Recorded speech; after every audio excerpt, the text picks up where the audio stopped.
Bonsoir à tous. Je ne sais pas si on nous entend. C'est bon, ça marche? On ne nous entend pas. Si, c'est mieux? Si celui-là, c'est mieux?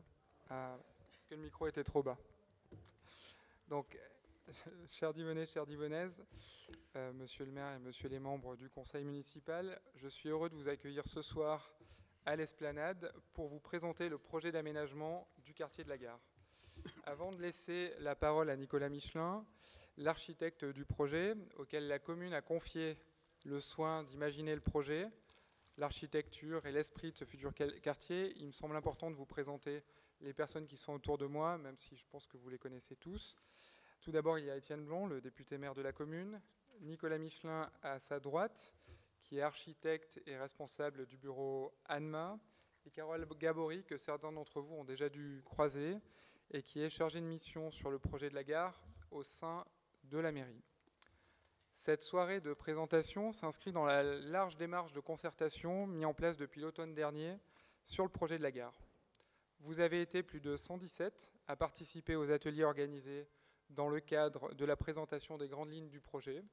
C'était une démarche innovante pour la gestion d'un projet urbain dans notre commune et cela a été un vrai succès.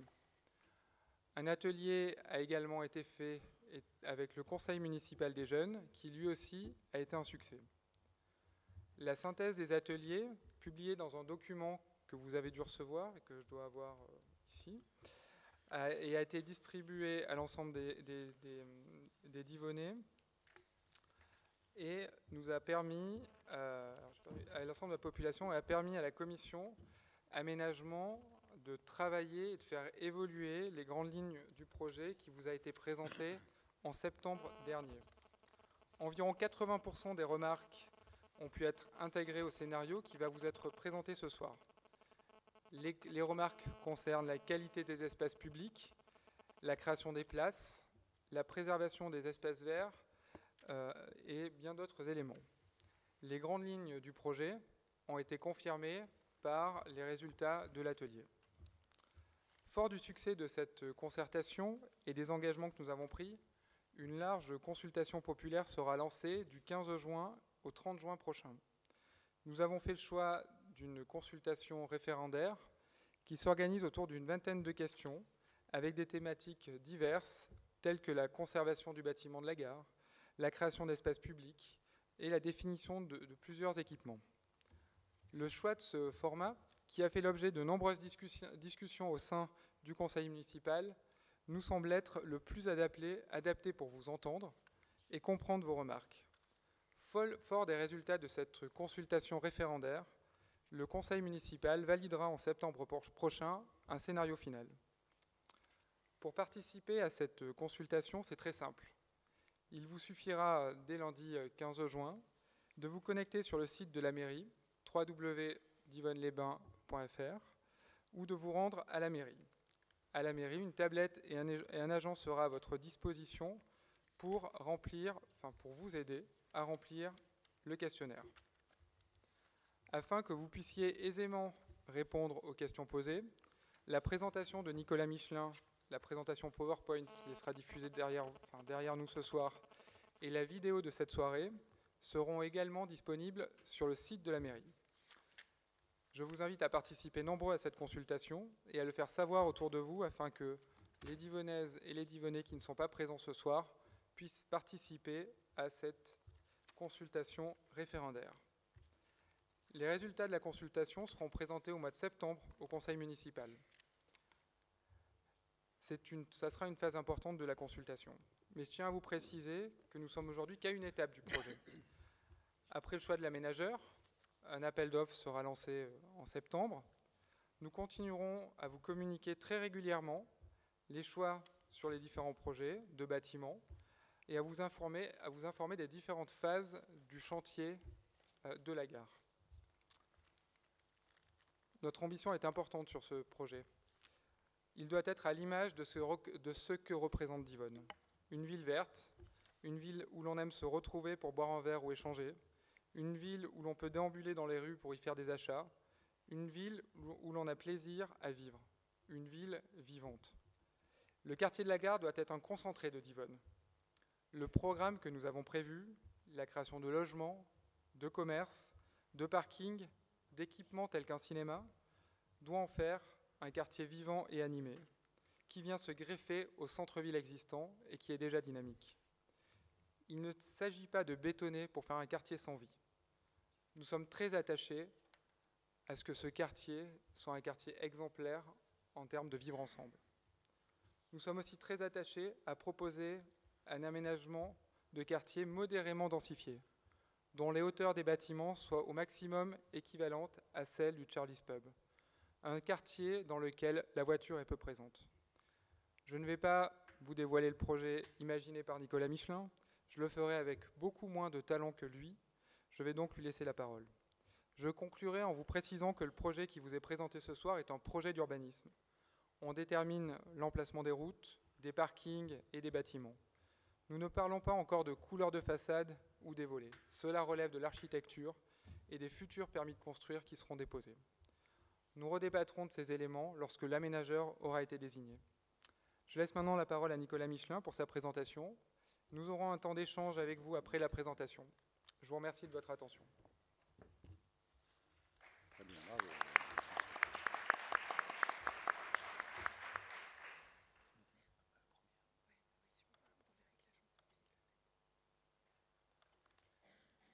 Est-ce que ça marche ? Ça marche. Merci beaucoup, bonsoir à tous. Je me suis déjà exprimé ici à plusieurs reprises. Je suis très honoré d'avoir été choisi par la municipalité pour mener à bien ce projet. On va le présenter un petit peu de façon synthétique, donc la situation, le diagnostic, le rappel des enjeux qu'on avait déjà partagés, puis le projet, puis les phasages.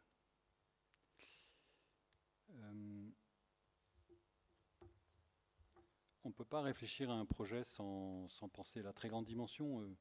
Monsieur le maire parle souvent du Grand Genève et je crois qu'il a raison. Il faut raisonner non pas seulement à l'échelle de la commune ou du pays de Gex, mais plutôt à l'échelle Grand Genève, une échelle internationale. Il me plaît à dire souvent que Divonne est une ville internationale. C'est une ville où il fait bon vivre, c'est une ville verte, mais c'est aussi une ville proche comme ça de frontières et il y a des gens de toute nationalité, je crois aussi, qui vivent ici à Genève. Donc on a considéré le grand périmètre. Et puis quand on se penche plus particulièrement sur cette commune, tout en longueur, qui va chercher les monts du Jura, et qui va chercher le parc naturel du Jura, puis qui draine toute cette eau, c'est bien une ville dominée par le mouvement de l'eau, avec la Divonne au milieu de la commune, le lac. C'est un paysage très attachant. J'ai enfin pu voir le Mont Blanc, donc je suis très content ce soir. Le chauffeur de taxi a freiné pour que je puisse admirer. Les projets d'urbanisme se font de deux manières différentes dans le monde entier. La première manière est une manière dite internationale ou projet par le haut. On pense à un projet avec plein de penseurs, de gens, et on applique ce projet sur un territoire, sur un site. C'est la méthode américaine, je veux dire, ou anglo-saxonne. Et puis il y a une méthode plus franco-française, ou plus douce, plus européenne peut-être, qui consiste à penser le projet par le bas, par le site. Chaque projet doit être imprégné, dicté par le site. C'est le site, c'est la situation, c'est la topographie, c'est les gens, c'est le social, c'est la culture, l'environnement du site qui font le projet. Et pas l'inverse. Et puis quand on va un petit peu plus loin, une fois que le site a donné le projet, que je vais vous montrer aujourd'hui, le projet d'urbanisme, c'est le projet qui fait la règle. Ça aussi, c'est une deuxième chose qui s'oppose à la première méthode, où en général, on a un projet qui vient par le haut, qui se pose sur un territoire, qui devient le site, ce projet, et puis il y a une règle qui s'applique.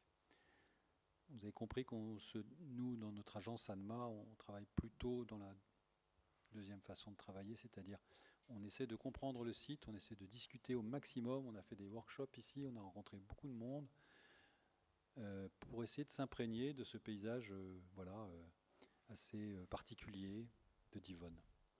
Quand on arrive, on a ça, on a le Mont Mussy, on a le Jura, on a le château, silhouette dans un grand paysage.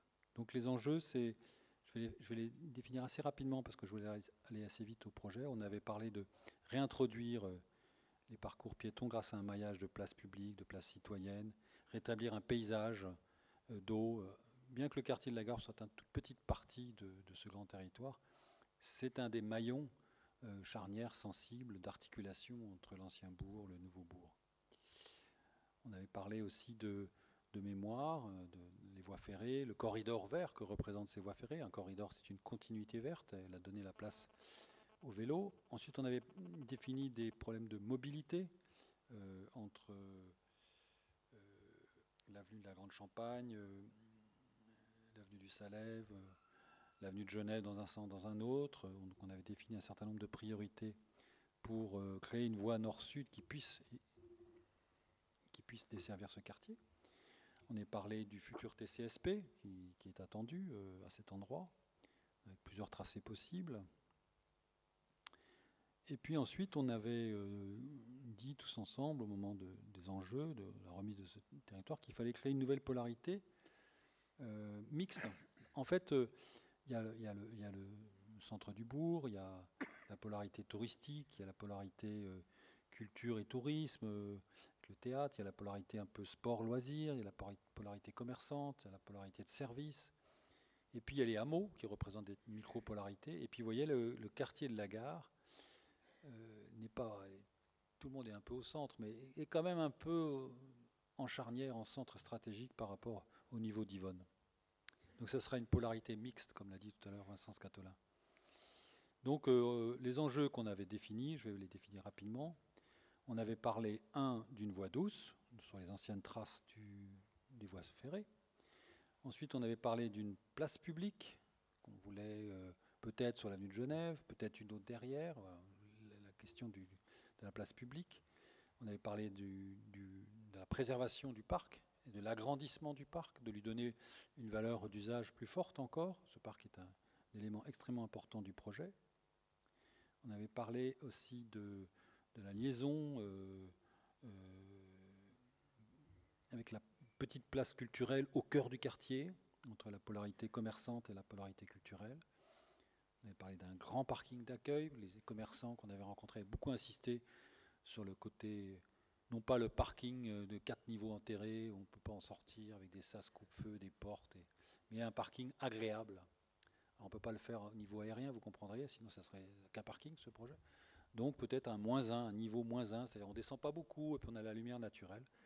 Voilà, on avait parlé de ça. On avait parlé éventuellement d'un signal. Ça avait été évoqué, soumis à concertation.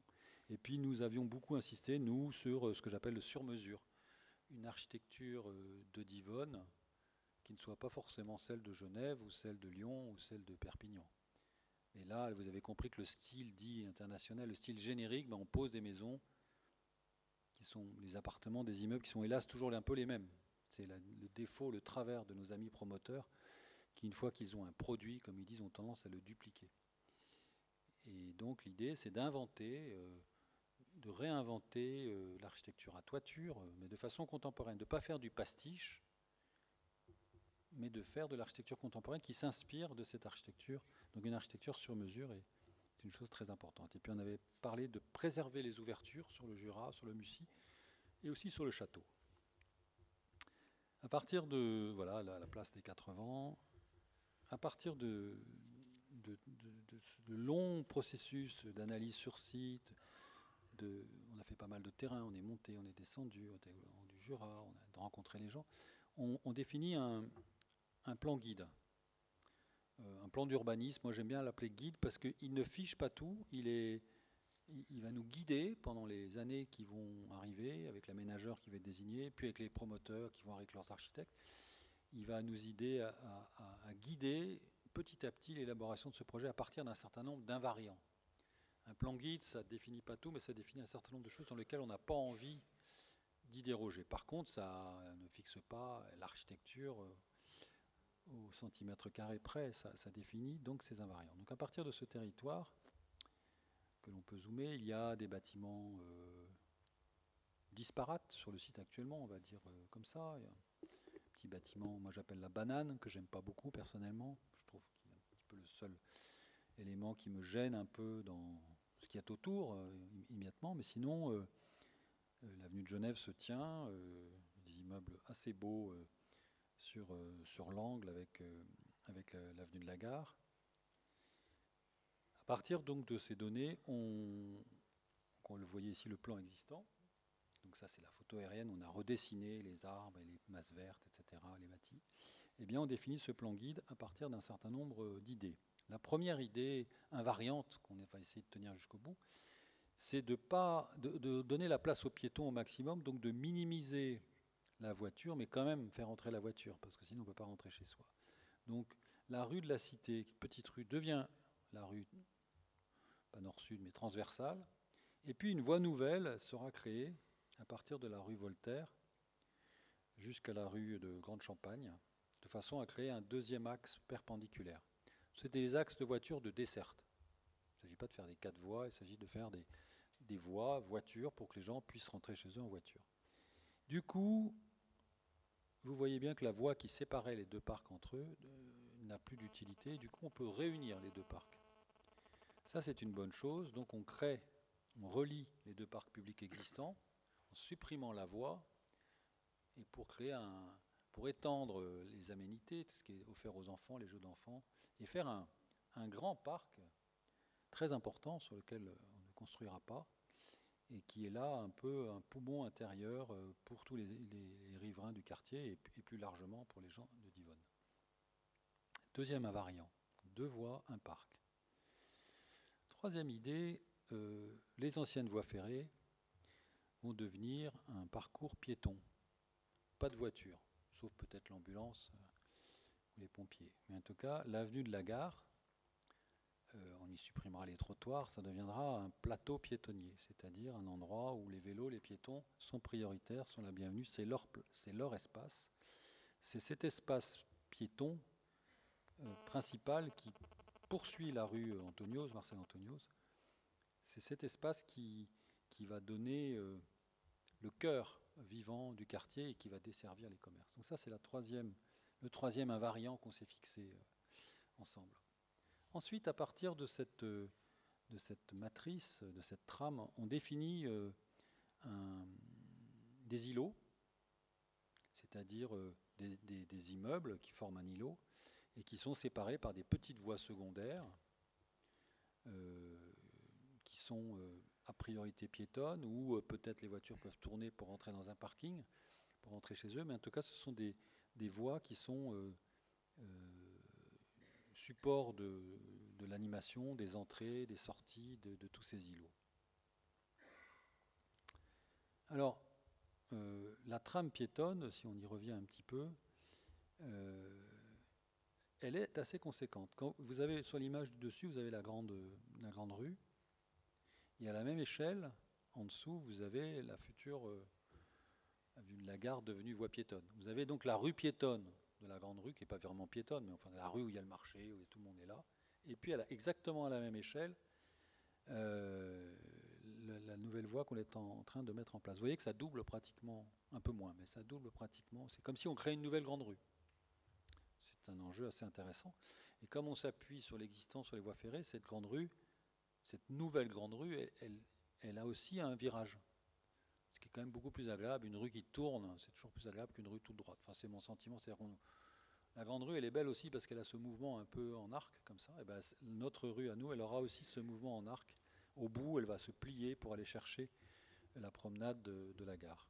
Donc voilà la taille. C'est un centre urbain équivalent à peu près à la grande rue.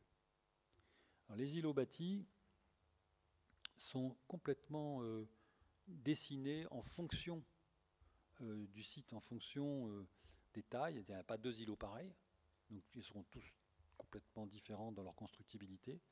Et puis la mairie a choisi, et elle aurait pu choisir faire un autre choix, je connais des villes où on fait d'autres choix, de faire une densité tout à fait raisonnable, qui ne correspond pas à ce qu'on pourrait faire.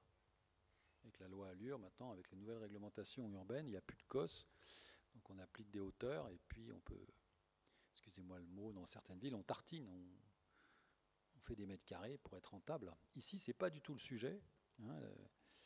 Le maire, et puis toutes les discussions avec les services, et puis aussi avec les riverains, vous avez souhaité une hauteur raisonnable. On ne va pas faire que de la maison individuelle, ce ne serait pas raisonnable, on ne pourrait pas avoir le projet. Mais on peut faire des immeubles, et je vais vous montrer avec des jardins, etc. Donc voilà les îlots qui est là. Donc ensuite, un des autres invariants, c'est que tous les rez-de-chaussée soient actifs. C'est-à-dire que on aurait pu choisir de faire un centre commercial avec une galerie, de la musique et le caddie. C'est pas du tout le choix qui a été fait, ça aurait été un choix complètement rétrograde. L'idée, c'est de faire des rues commerçantes qui complètent la grande rue, autant dans l'armature commerçante qui est offerte que par les services qui sont là. Donc vous voyez les îlots, je pense que vous les voyez bien, en rouge, c'est plutôt les commerces, il y a de l'équipement, il y a le fameux cinéma, il y a... Donc autour de ce plateau piétonnier que je vous ai présenté, l'ancienne avenue de la Gare, il y a toute une quantité de rez-de-chaussée actifs. C'est-à-dire des rez-de-chaussée qui sont totalement animés. Donc on se baladera dans ce quartier entouré de commerces sans être dans une galerie commerçante, mais avec une proximité très forte d'une boutique à l'autre. Et ensuite, je reprends mon terme d'architecture sur mesure. Nous allons imposer aux promoteurs qui viendront et aux architectes qui viendront des morphologies. Alors ils n'aiment pas trop ça, parce qu'en général, ils ont des modèles. Mais voilà, on va essayer d'aller se tendre vers une architecture contemporaine de Divonne, c'est-à-dire des cours orientés plutôt au sud, des bâtiments qui ne sont pas comme des architectes appellent ça des immeubles valises, vous savez, des gros immeubles comme ça, quoi, paquebots, mais plutôt des immeubles qui forment une cour en U, comme vous voyez un petit peu ici, et qui se facettent avec des toitures. On va voir ça tout à l'heure. Donc bien des architectures sur mesure qui seront imposées. On demandera à chaque permis de construire de répondre à cette volonté d'architecture sur mesure. C'est la partie passionnante du travail. Je dis souvent au maire, il faut être là sur chaque permis, mais au début du projet. Il ne faut pas être là à la fin, c'est trop tard. Quand le promoteur arrive et dépose son permis, il faut être là au début et demander à l'architecte de travailler avec nous pour tout de suite qu'il comprenne bien qu'il ne va pas recaser un projet qu'il a déjà fait, qu'il ne va pas mettre un modèle qui correspond, qui dit ça marche bien, je vous assure. Non, on va lui demander de faire vraiment une création de logement spécifique à Divonne. Et ça, c'est le garant d'un projet réussi. Et puis nous aurons donc au milieu de ces îlots un certain nombre de jardins, dont 8 jardins suspendus, c'est-à-dire ils sont suspendus, ils ne sont pas suspendus par des câbles, mais ils sont posés sur le toit des commerces au premier étage. C'est-à-dire que les gens, ils habitent au-dessus des commerces, ils sont un peu au-dessus des commerces, mais il y a une partie qui est dégagée au-dessus des commerces et qui est un jardin. Vous avez les numéros 1, 2, 3, 4, 5, 6, 7, 8. Vous les voyez en vert. Les 8 jardins suspendus et qui sont visibles depuis la rue. C'est ça qui est assez beau, c'est-à-dire que on longe la rue, on a des commerces, et puis sur le toit des commerces, on a des logements, et puis de temps en temps, 8 fois, on a des jardins entretenus par les riverains, par la copropriété, qui sont des jardins d'agrément, mettre de la verdure devant la fenêtre, qui sont au premier étage. Ça sera très particulier à Divonne, excusez-moi, décidément. Pourtant, je ne travaille pas à Dijon en ce moment. C'est très particulier à Divonne, cette histoire de faire des immeubles ouverts au sud et qui regardent comme ça la vue et qui sont avec des jardins. Donc voilà un peu les invariants que je vous ai listés, les uns après les autres. J'ai oublié la volonté, parce que j'en ai parlé dès le début, de créer une place. Alors je crois qu'il va falloir qu'on concerte sur cette place, parce que une place sur l'avenue de Genève. C'est-à-dire qu'à un moment, l'avenue de Genève, vous la prenez presque tous les jours, hein, elle est tout droit, puis à un moment, juste avant d'arriver à la place des Quatre-Vents, elle bifurque un peu, elle fait un léger angle à l'endroit du petit casino, de la petite surface commerciale. Et bien c'est devant là, à cet endroit-là, là où il y a un parking et puis un jet d'eau, qu'on voudrait faire une place en longueur qui monte un petit peu et qui soit support de... On entre dans une ville qui donne la priorité aux piétons, ce qu'on va voir. On donne dans un quartier un peu piéton, ce qu'on va voir. Mais on est dans une ville un peu d'un certain niveau, une ville internationale, j'allais dire. On rentre pas dans un tout petit village, on rentre dans une ville qui affirme comme ça une place publique. Donc, qu'est-ce qu'on va faire sur cette place? Comment ça va s'articuler par rapport à la place toute petite des Quatre-Vents? Comment ça va annoncer ce qui se passe derrière, qui est très beau, le théâtre, le casino, la fontaine, etc. éventuellement la présence de l'eau sur cette place, mais peut-être un signal. C'était en tout cas l'idée que l'on avait, on pourra en reparler. Donc voilà les coupes transversales. Alors je vous passe les coupes. De temps en temps, il y a 2 niveaux de sous-sol aujourd'hui parce qu'il faut des sous-sols pour les habitants et puis un sous-sol pour le public. Donc vous voyez, sinon on est plutôt sur un niveau -1. Ici, c'est la coupe longitudinale. Et puis un petit montage. Alors il n'y a pas d'architecture, hein. Ce sont que des volumes. Ne vous méprenez pas, ce n'est pas le projet d'architecture, c'est un projet d'urbanisme qui fixe des hauteurs, des volumes et des gabarits. Donc évidemment, c'est toujours brut, voilà, un montage, mais on voit que ça se glisse quand même assez bien dans le paysage. Donc on va probablement garder l'ancienne gare, c'est un sujet de discussion aussi. On la voit en rose ici. On va maintenant regarder, c'est toujours du volume, on va regarder maintenant les 2 îlots importants qui sont le zoom 1, qui est tout près de l'ancienne gare, et le zoom 2, qui est un peu en contrebas, pas tout à fait sur le plateau piétonnier.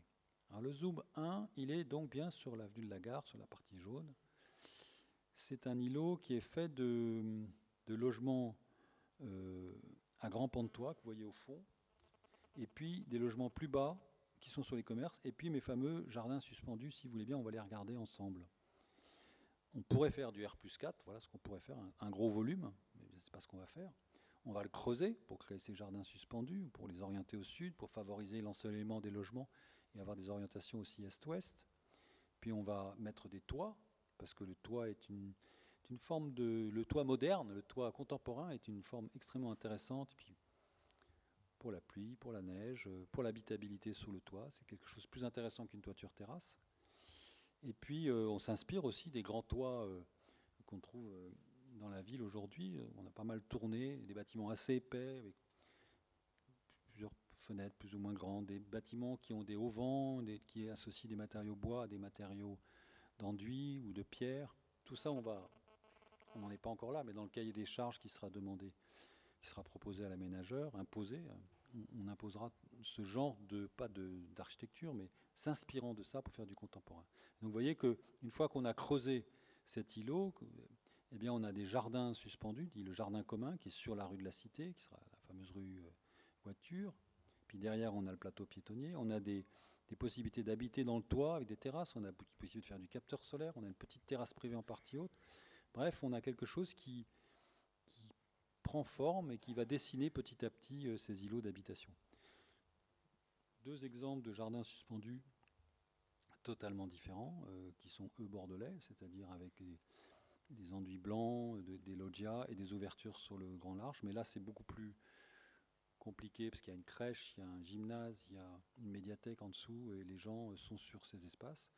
Ou encore des qualités d'usage que l'on va imposer, c'est-à-dire tous les logements devront avoir une terrasse ou un balcon. On peut sortir une table 4 chaises. On essaiera par exemple de proscrire les balcons filants qui ne servent à rien, mais vraiment la continuité de l'espace intérieur sur l'espace extérieur. Ici, c'est un bâtiment qu'on a fait à Nantes. Et donc, on voit ici que les rez-de-chaussée de ces immeubles en rose, ce sont des rez-de-chaussée actifs. Donc, voilà un peu la morphologie des îlots qui sont entre le plateau piétonnier et la rue de la Cité. 2e îlot, on pourrait faire ça, R+4, R+2. Voilà, évidemment, on ne va pas faire ça, c'est des îlots en contrebas. On va plutôt réorienter, là on est sur la partie un peu moins dense, la partie un peu plus logement intermédiaire, ou voire maison individuelle. Donc on va recréer des jardins au sud, des orientations au sud, des intermédiaires sur la droite. Là vous voyez l'immeuble banane est sur la droite. Et on va travailler beaucoup sur des cours partagés pour les logements intermédiaires. Les logements intermédiaires, c'est comme des maisons mais superposées. Chacun rentre chez soi, voilà, avec l'idée des escaliers qu'on trouve aussi en référence ici, qui sont des choses assez intéressantes, des escaliers protégés du vent, de la pluie, qu'on va réinterpréter dans ces modèles d'architecture à toiture. Avec une densité relativement douce, hein, c'est du R+3, du R+2, du R+1. Et donc une coupe, donc là on a 2 niveaux de parking parce qu'il faut aussi qu'on loge les riverains, une coupe assez imagée comme ça. Voilà l'habité et les franges. Alors si on regarde maintenant l'espace un peu public, ici on est sur ce qu'on appelle le quai piéton, c'est-à-dire en fait c'est à peu près l'ancienne avenue de la Gare. On va travailler sur peut-être la préservation du bâtiment de la gare, ou du moins dans le projet c'est possible. Discussion, est-ce qu'on le garde, est-ce qu'on le garde pas, est-ce que ça vaut le coup? J'en suis pas sûr. Moi j'aime bien la marquise qui se trouve sur la gare, mais le reste je le trouve pas formidable. Mais en tout cas c'est à cet endroit que l'on va mettre une petite placette qui va compléter la place de Genève, qu'on aura ce quai promenade que vous voyez, et puis le cinéma, le café, les commerces, peut-être un équipement un peu plus important. Voilà un peu l'ambiance. Vous voyez que ça monte pas plus haut que R+3, et de temps en temps il y a même des terrasses. Et puis le quai piéton, on peut le traiter de plein de façons différentes. On a parlé peut-être d'une partie couverte dans cette place, parce que voilà, c'est une proposition. Tout ça est vraiment là, c'est pas des invariants. Là, on est vraiment dans la proposition de ce qu'on peut faire. L'autre vue que je vous présente, on est sur l'avenue de Genève. On appelle ça la place de Genève. Je sais pas si c'est. Donc on agrandirait la rue de Genève. Enfin, on prendrait le parking, la fontaine, ça pour en faire une place un peu ascendante, comme vous voyez ici. Et puis au fond de cette place, on viendrait glisser, ce que vous voyez au milieu de l'image, un signal. Alors on voit les monts du Jura, très bien. On voit le mont Mussy. On a préservé ces vues. C'était important, c'était demandé. C'est-à-dire qu'on est sur l'avenue de Genève, là, ce qui est marqué la rue, c'est l'avenue de Genève. Elle est un petit peu dessinée, un peu étroite peut-être dans la perspective. Et puis au fond, vous avez un signal, parce que je disais peut-être l'utilisation de l'eau. Bon, c'est pour montrer des usages de l'eau très particuliers, ou simplement des jets, mais quand il fait très chaud, c'est vraiment extrêmement agréable. Divonne étant une ville d'eau, pas se priver de le montrer. Et puis le signal, c'est pas la colonne sans fin de Brancusi, même si je l'aime beaucoup, qu'on va mettre à Divonne, mais on pourrait imaginer une commande à un artiste voilà, un peu exceptionnel. On est en face du Mont Blanc, et ben, on rentre dans une ville assez exceptionnelle, et ben on a là c'est la colonne sans fin. Ça pourrait être une œuvre lumineuse, ça pourrait être une œuvre éphémère, ça pourrait être, que sais-je, une œuvre d'eau. Voilà, c'était l'idée. J'ai proposé ça, sujet à débat. Est-ce qu'on met au bout de la place de Genève une œuvre d'art d'un très grand artiste? Il ne faut pas que ce soit quelque chose de médiocre.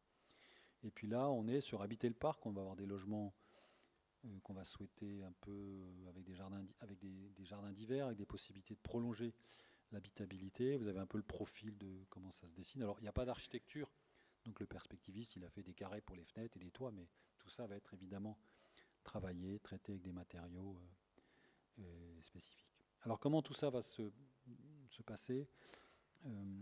Premier focus qu'on nous a demandé, les parkings. Je devance peut-être des questions.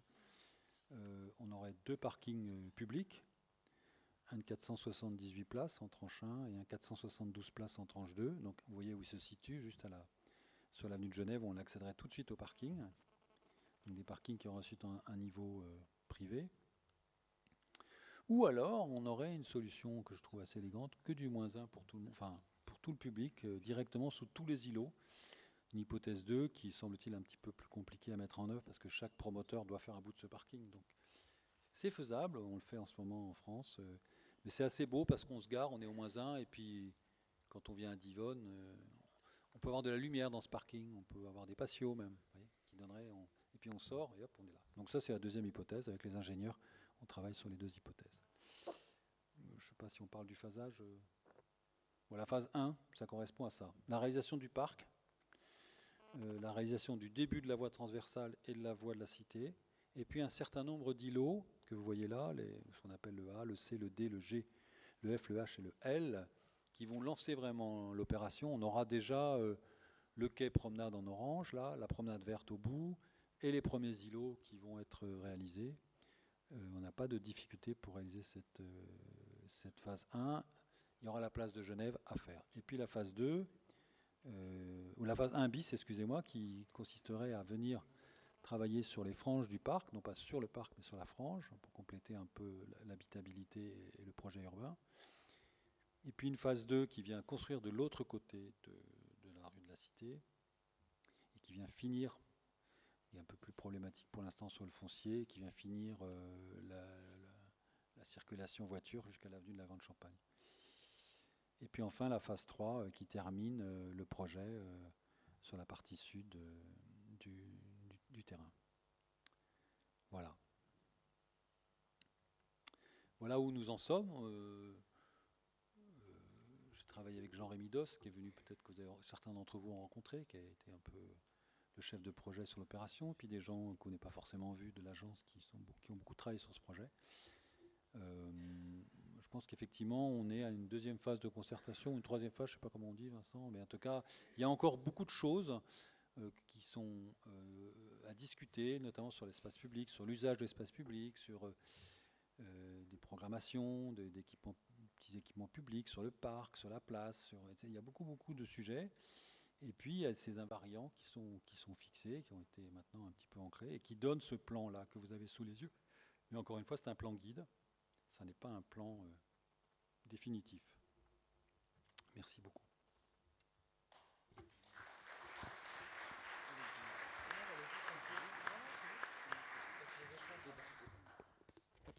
Alors, je crois qu'il y a des micros qui vont circuler dans la salle afin que vous puissiez poser vos questions à Nicolas Michelin ou à nous-mêmes si vous avez des questions sur la compréhension du projet ou sur tout autre sujet qui touche au projet, bien entendu.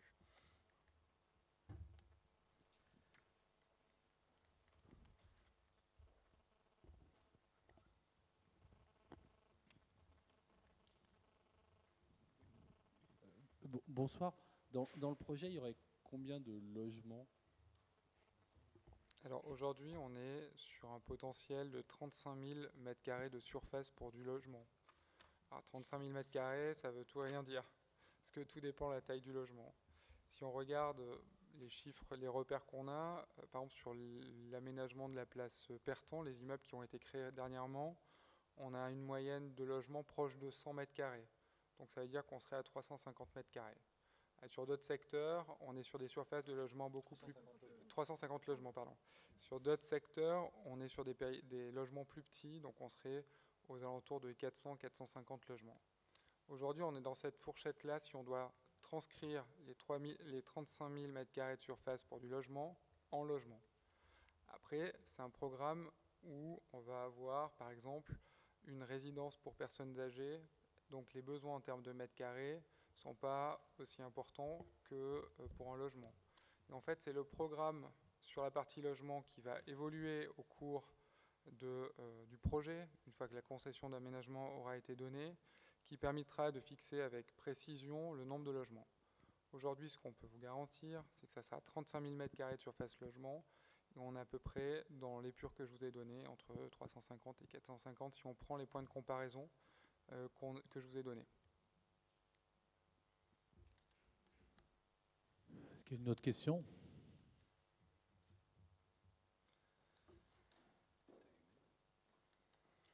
J'arrive. Je sais pas, il faut le demander. Rallumer la salle. On peut lui demander, il faut lui demander. Bon, d'abord, vous m'entendez? J'ai la vue qui baisse, alors j'ai beaucoup de mal à comprendre votre présentation. Est-ce qu'il n'est pas possible, pour animer votre présentation, que vous preniez un pointeur laser, que vous montriez le flux des voitures, à quel endroit se trouvent les immeubles, comment les piétons vont traverser, où sont le premier immeuble, le deuxième immeuble, le troisième immeuble? Parce que moi, j'ai vraiment beaucoup de difficultés, bien que j'ai fait du dessin industriel. Je vais vous faire ça, excusez-moi monsieur, je n'ai pas de pointeur. Je vais reprendre les invariants un par un sur le plan, si ça ne vous ennuie pas. Donc, je me tourne pour pouvoir bien pointer. La rue dont je parle, la voie nouvelle, la voici. Et dans la deuxième phase, elle fera ça. Voilà, la voie nouvelle ici, qui part de la rue Voltaire jusqu'à Grande Champagne, je ne me trompe pas. La rue piétonne, c'est bien les anciennes voies ferrées ici, qui se prolonge par une grande voie piétonne, qui est en fait l'avenue, plus ou moins, pas tout à fait l'avenue de la Gare, mais qui vient comme ça. C'est le quai piéton, ce que je vous ai montré des images par ici, avec la gare qui est ici pour vous repérer, et le parc. Voilà le parc réunifié une fois qu'on a retiré la voie actuelle ici, puisqu'elle est remplacée par celle-ci. Troisième chose, la place de Genève. Enfin, l'avenue de Genève est ici, vous montez et vous avez la place des 4 Vents ici. La place dont je parlais, c'est une place tout en longueur où les voitures passent sur le bord, près du bar là. Et en fait, tout cet espace-là, on le libère pour une place piétonne. Vous avez vu les vues. Et le signal que je vous ai montré se situerait, j'en sais rien, par ici. C'est encore une décision. Ensuite, le maillage que je vous ai présenté, c'est bien un maillage en voici une deuxième petite voie de desserte. Là, on est sur la grande voie. Puis une possibilité de traverser ici, puis ici, puis ici. Puis en sud, ça descend dans les îlots du sud. Donc on a bien des îlots. Un îlot 1, 2, 3, 4, 5. Après, il y en a un 6, plus grand. Ici, il y a un équipement possible avec une place couverte. Ici, une deuxième salle d'exposition avec la gare. Et là, il y a une petite placette qui s'installe le long de ce nouveau quai. Et les jardins suspendus dont je parlais tout à l'heure, c'est bien ces immeubles. Je prends cet immeuble que je vous ai détaillé, celui-ci, qui est donc juste en face de la gare, le quai piéton. Tout ça, c'est plein de commerces. Toutes ces voies, tous les rez-de-chaussée sont commerciaux. Eh bien, c'est bien ces immeubles-là, avec les jardins suspendus. 1, 2, 3, 4, 5, 6, 7, 8 jardins suspendus, qui sont des jardins au premier étage, entourés de constructions. Ceux-là, c'est des grands immeubles à toiture, avec le modèle d'Yvonnet, que j'ai montré un peu, enfin, repensé, contemporain, et les petits immeubles plus bas, ici, qui font le lien. Donc ce sont des U, voilà, avec les vues, le Mont Blanc est là-bas. Et puis la deuxième partie, quand on a dit habiter les franges, c'est-à-dire que là, on est vraiment au cœur du quartier commercial, ici, on est plus dans les franges, et bien on vous a détaillé les petits intermédiaires ici, et les maisons individuelles ou semi-individuelles, c'est-à-dire superposées ici, avec leur jardin au sud. C'était le deuxième zoom que j'ai fait. J'ai fait 2 zooms. En début, celui-là, et ensuite, celui-là. Alors après, qu'est-ce que je peux vous décrire encore? Ici, vous avez l'immeuble Banane, ça vous repérez bien. La gare. Voilà, j'espère que je vous ai à peu près orienté par rapport à ce que je viens de vous montrer. Alors la rue de la Cité, elle est ici. Excusez-moi, j'ai oublié d'en parler. Ouais. Premier axe comme ça. La rue de la Cité, elle existe ici et on la reconforte bien jusqu'à l'avenue de Genève. Donc, la voiture, c'est ça et ça. Oui, mais voie de desserte. Rien à voir avec un axe principal. C'est une voie en fait qui est nécessaire pour entrer dans les parkings des gens qui vont habiter là. De même que celle-ci aussi rend accessible les différents logements. Sinon, on est dans des logements inaccessibles. Elles sont publiques. Pardon ? La rue de la Cité, oui. Oui, c'est une reconfiguration de cette voie existante.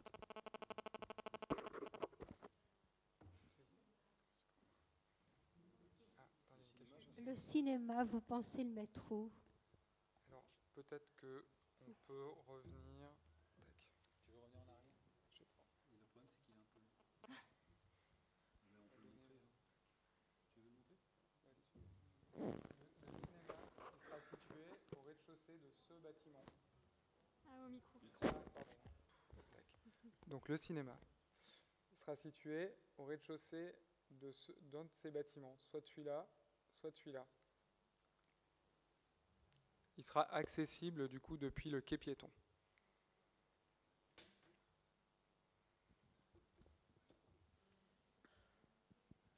Oui, monsieur, j'ai une question. Vous nous avez dit que le parking public est à l'ouest de la Banane. Et là, pour le moment, il y a des immeubles locatifs, il y a des petites maisons habitées. Est-ce que tous ces bâtiments vont être abattus? Alors, aujourd'hui, vous avez pu voir qu'il y a 2 parkings. Il y en a un premier qui est sous la place de la gare actuelle. Donc ça sera un parking qui sera réalisé dans la phase numéro 1 du projet et sur lequel viendra s'implanter des bâtiments où il y aura du logement et du commerce et des équipements, comme on a vu. Et ensuite, il y a un deuxième parking qui est prévu sur la partie aujourd'hui occupée par des villas, par des petites maisons. Ce deuxième parking, il se réalisera dans un deuxième temps de l'opération. Et c'est une fois que l'ensemble des propriétaires auront vendu que le projet pourra se réaliser et donc le parking pourra se réaliser. D'accord, merci. Donc, La variante, alors attendez, Nicolas Michelin voulait compléter. Oui, il y a une variante à la question du parking que je trouve moi assez intéressante, c'est que en fait, au fur et à mesure du projet de la phase 1, on réalise un parking qui soit non seulement sous cette partie-là, mais qui vienne se glisser sur la totalité des immeubles. et qui soit réalisé par les promoteurs à l'avancement. Alors il y a des difficultés financières et techniques pour réaliser ce type de parking, mais du coup, il serait vraiment, le parking public serait au cœur du quartier commerçant. C'est-à-dire vous rentrez dans Divonne par l'avenue de Genève, vous rentrez dans le parking tout de suite sur la gauche, ici, clac, vous aurez une petite entrée parking, vous allez vous garer, si vous n'avez pas de place, vous allez vous garer jusqu'au bout là, et vous ressortez, vous êtes sur le quai piéton. C'est-à-dire vous ressortez, vous êtes au cœur de l'armature commerciale. Ça, c'est la variante 2. Oui. Le deuxième élément, c'est que sont figurés uniquement sur les plans que vous avez vus les parkings publics. À ces parkings s'ajoutent les parkings en lien avec les logements et les besoins de l'opération. Chaque logement aura son parking. Donc je crois qu'on a environ 1000 places. À ces 1000 places s'ajoutera les places de parking nécessaires au logement. Alors, je ne sais pas qui me parle en fait. Pour les destructions, qu'est-ce qui va être détruit? À 2 maisons. Alors, sur la phase numéro 1, pas grand-chose, voire rien du tout. Alors aujourd'hui, on a fait le choix dans la proposition qui vous est faite de conserver la gare, mais par contre de détruire le petit bâtiment, le petit hangar qui est occupé aujourd'hui par du matériel stocké par les services techniques. Et ensuite, sur les phases suivantes, les démolitions interviendront quand la maîtrise foncière aura été réalisée pour réaliser l'opération.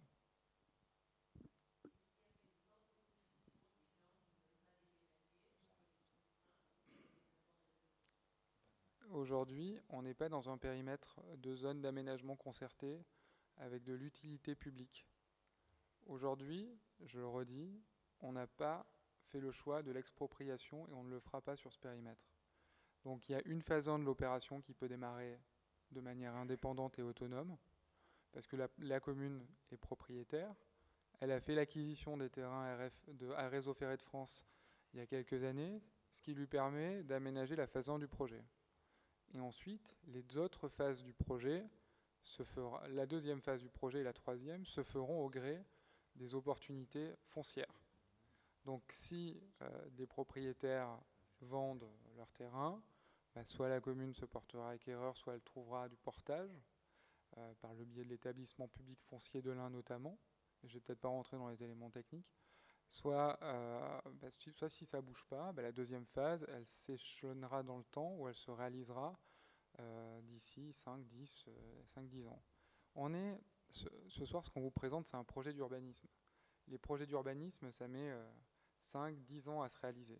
Quand on prend comme point de comparaison le projet de la ZAC des Lomprés, c'est le projet d'aménagement qui s'est fait derrière l'église, c'est un projet qui n'est pas fini aujourd'hui. On ne s'en rend pas beaucoup compte.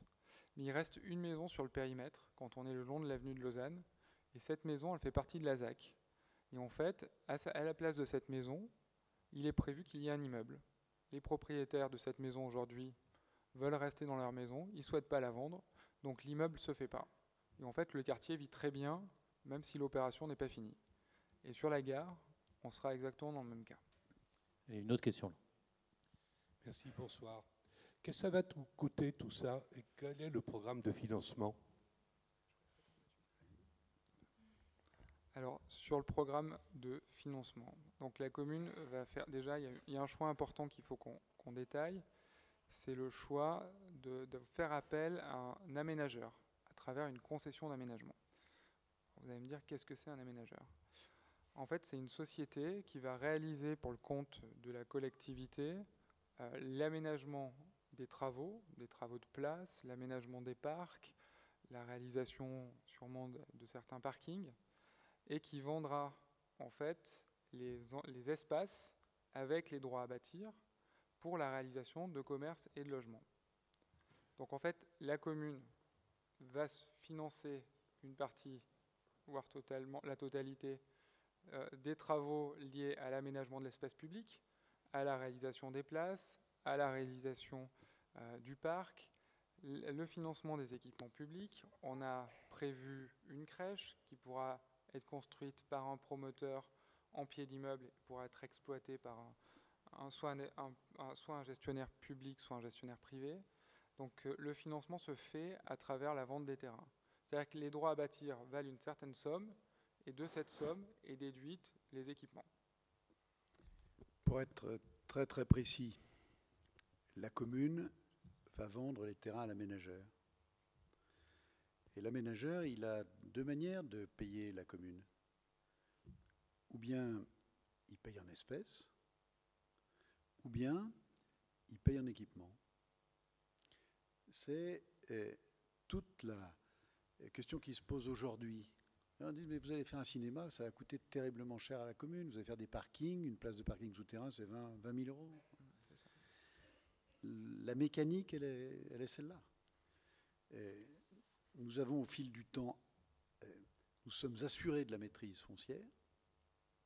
C'est très important, ça veut dire que nous sommes libres de discuter avec l'aménageur et de fixer le cadre que nous voulons. La deuxième chose que je vais vous dire, c'est que quand vous regardez à Divonne-les-Bains, la moyenne, ce que nous avons discuté depuis un certain nombre d'années avec des promoteurs, et je voudrais vous parler du quartier de Pertan. Vous savez qu'à Pertan, pour avoir un aménagement cohérent du quartier, nous sommes rapprochés du promoteur et que le promoteur nous a dit l'ancienne salle des fêtes va faire verrue, il faut avoir un aménagement global, il faut réimplanter un équipement public avec une halle couverte. Donc on a discuté avec le promoteur. Et nous lui avons permis de construire grosso modo 1000 mètres carrés. C'est à peu près ça, hein, puisqu'il a construit sur l'espace public. Et nous avions négocié à l'époque 1 200 € d'incidence foncière. C'est-à-dire que quand il vendait un appartement à 6 000 € du mètre carré, l'incidence foncière, c'est ce qu'il donnait à la commune pour construire ces mètres carrés, c'était 1 200 €. Voilà ce que ça veut dire, hein, pour être clair. C'est l'incidence foncière au mètre carré bâti. Là, on ne sera sans doute pas à des niveaux aussi élevés. Et quand les Divonnais nous posent la question, ils disent, mais comment vous avez payé le cinéma? Il va coûter, je ne sais pas, mettez 1 million de francs. Eh bien, c'est l'incidence foncière de la construction qui va nous permettre d'obtenir, contre la remise du terrain, le cinéma. Si on veut être propriétaire du cinéma. Parce que vous pouvez aussi trouver un aménageur qui va se rapprocher d'une société qui va dire, mais moi j'achète le cinéma. Donc tout ça, ça va se discuter au fil du temps. Le cinéma, il n'est pas forcément public, c'est ce que je veux dire. En tout cas, les commerces ne le seront pas. Ce qui sera public, c'est un bâtiment de mairie, puisqu'on a prévu d'y installer éventuellement une mairie.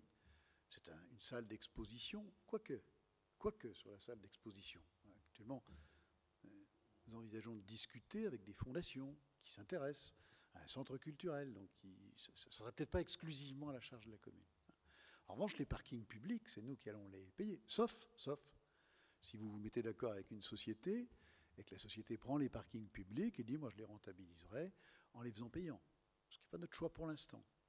Donc il y a encore toutes ces marges de discussion. Mais pour bien répondre à votre question, monsieur, quand vous dites qu'est-ce que ça coûte, j'imagine, qu'est-ce que ça va coûter au contribuable, la facture du contribuable, elle est soulagée par le fait que la commune est d'ores et déjà propriétaire des terrains. Est-ce qu'elle est soulagée à 100%? Est-ce qu'elle est soulagée? Tout ça, ça se discute après. Mais voilà la mécanique que nous avons prévue. Est-ce qu'il y a une autre question?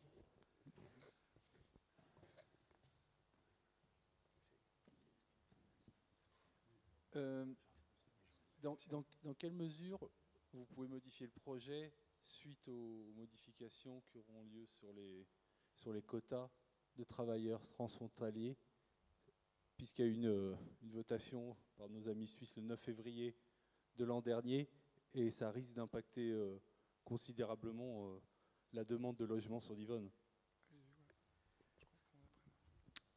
C'est une question qui est une question très importante. On entend dire aujourd'hui, je n'ai pas vu parce qu'on a les projecteurs, je ne sais pas qui a posé la question. C'est monsieur Adegoche. Ah, c'est vous, d'accord. Voilà, je vous vois mieux là. Voilà. Et c'est une question qui est une question importante. On nous dit aujourd'hui que dans le Pays de Gex, dans un certain nombre de communes, il y a des programmes immobiliers qui étaient prévus, terrains acquis, et qui sont aujourd'hui reportés.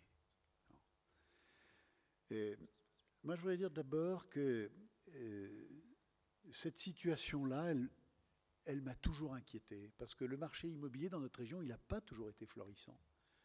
Je rappelle qu'en 1990, Divonne Centre, qui est le gros programme immobilier de la région au centre de Divonne, est en panne. Il ne trouve pas acquéreur. Et que le promoteur a été placé en redressement judiciaire. À l'époque, il y a eu un administrateur de la société qui a failli être mis en liquidation. Finalement, le marché immobilier est un peu reparti. Il y a eu des accords qui ont été passés. Petit à petit, les mètres carrés ont été vendus, que ce soit les commerces ou que ce soit l'habitation. Donc, je veux d'abord dire une chose, c'est que nous nous sommes attachés à faire en sorte qu'il n'y ait pas de stock. Pour m'exprimer très clairement, s'il y avait 300 ou 400 appartements actuellement en cours de construction qui n'avaient pas preneur, on ne lancerait pas l'opération. On a toujours été extrêmement vigilants là-dessus.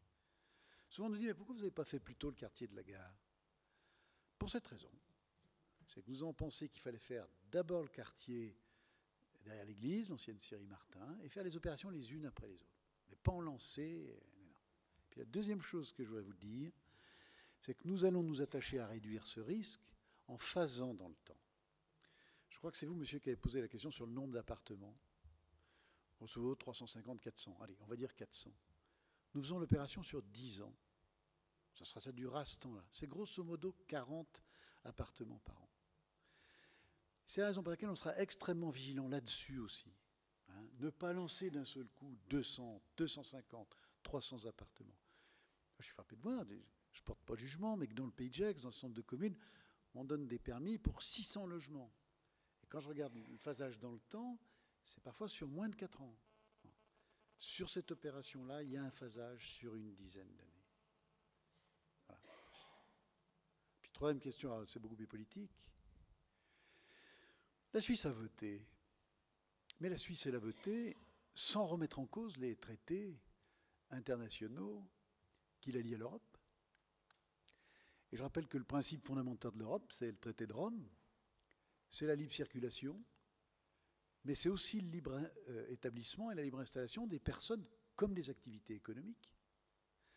Et à partir de ce moment-là, vous avez un conflit de droit entre cette modification constitutionnelle suisse et l'Europe. Et je vous le dis, j'ai pas rencontré récemment l'ambassadeur de Suisse, l'Europe ne cédera pas sur cette question.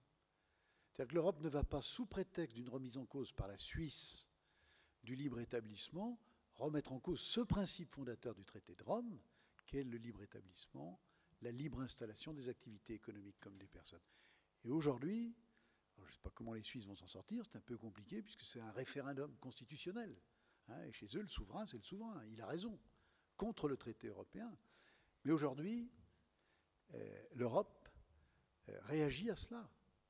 Et que les Suisses comprennent bien que leur situation va devenir un peu compliquée. Donc il y a toute une série de discussions, vous le lisez régulièrement dans la presse, soit un nouveau vote, ce qui ferait rechanger la Constitution, ça pose des problèmes, soit au titre de ce référendum qui a été adopté, des modifications à la marge du texte qui contingentent les travailleurs frontaliers. Donc moi je ne suis pas du tout pessimiste. Je pense que par les temps qui courent, quand vous avez des accords entre l'Europe et un pays, le pays ne peut pas s'en affranchir. Donc il y aura des solutions. Ou alors à défaut, la Suisse risque de le payer un peu cher, et vous l'observez dans la presse, les employeurs aujourd'hui en Suisse disent attention, ça commence à mal se passer. Voilà. Donc je suis d'un pessimisme raisonné. Je ne sais pas si ça veut dire quelque chose, mais... Est-ce qu'il y a, voilà. Ouais. Est-ce qu'il y a encore une question? Attends.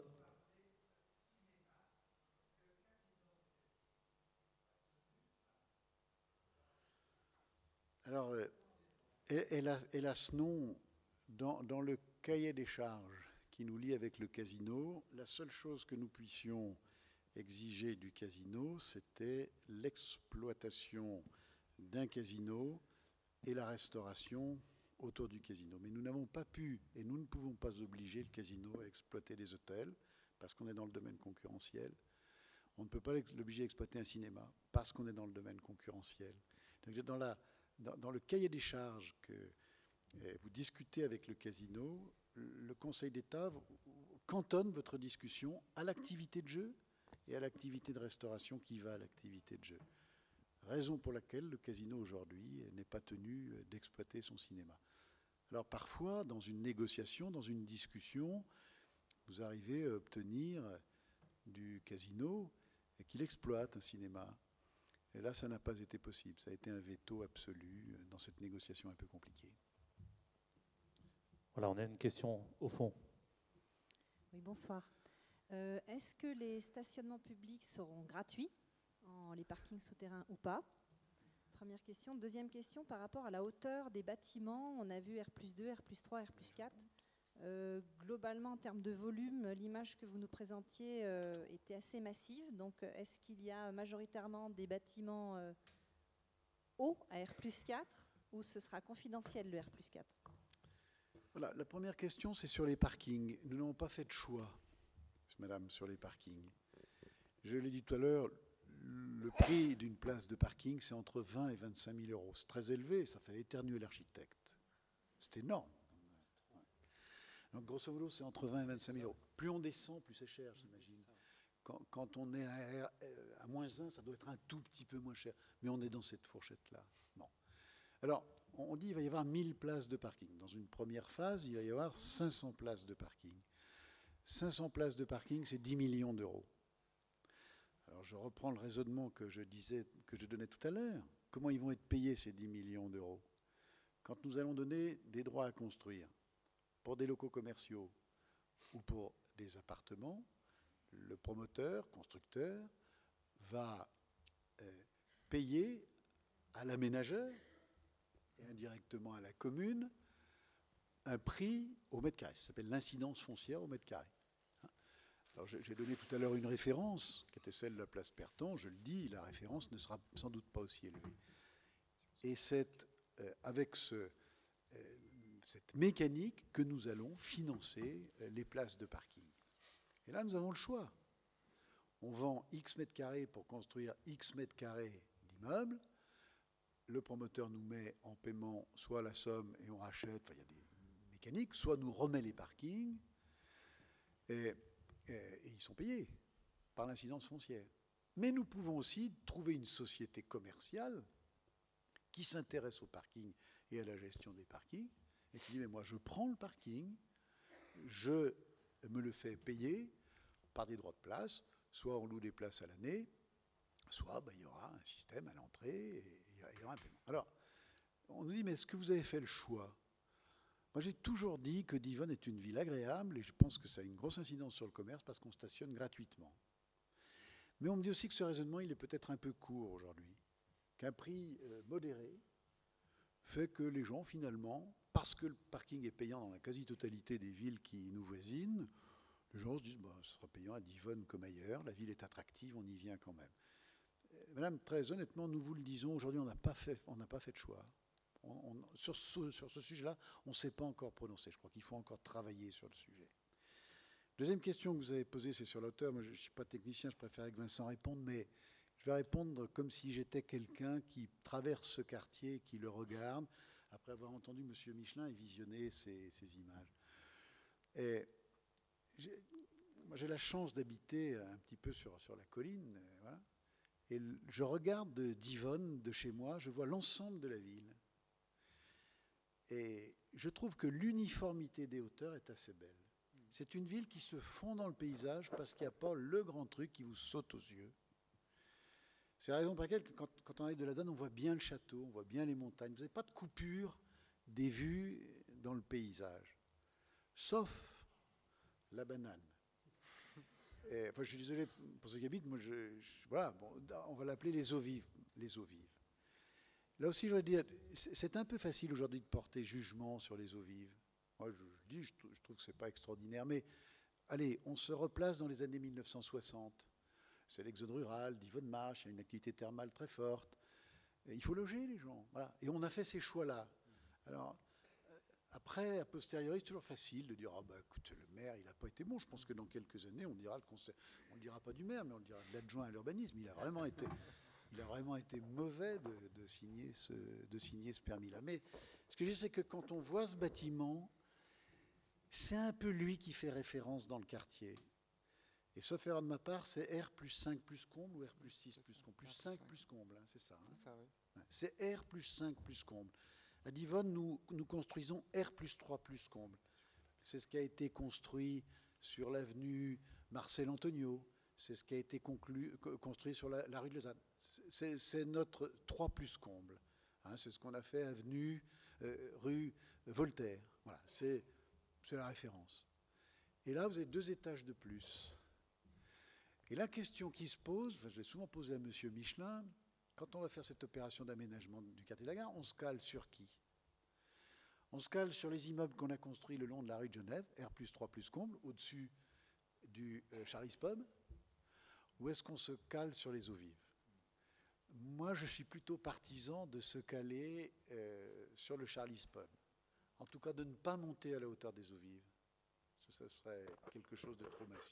C'est ce qu'on a fait. Hein. Et c'est ce qu'on a fait. C'est ce que vous avez fait. C'est ce qui est fait dans les volumes. Et quand vous, pour répondre à la question sur les volumes massifs, vous faites peut-être référence à l'image qui ne montrait que des volumes et pas d'architecture. Donc évidemment, cette image, elle paraissait un peu massive. Mais je vous rassure sur le choix qui a été pris, parce que il aurait pu prendre d'autres choix. Hein. La ville contemporaine, c'est la ville dense, on fait du R+8, tadala. Là, on a choisi de faire une architecture contemporaine à R+3 plus comble, voire R+4, parce que 3 plus comble, ça veut dire 4, mais de rester dans ces gabarits-là.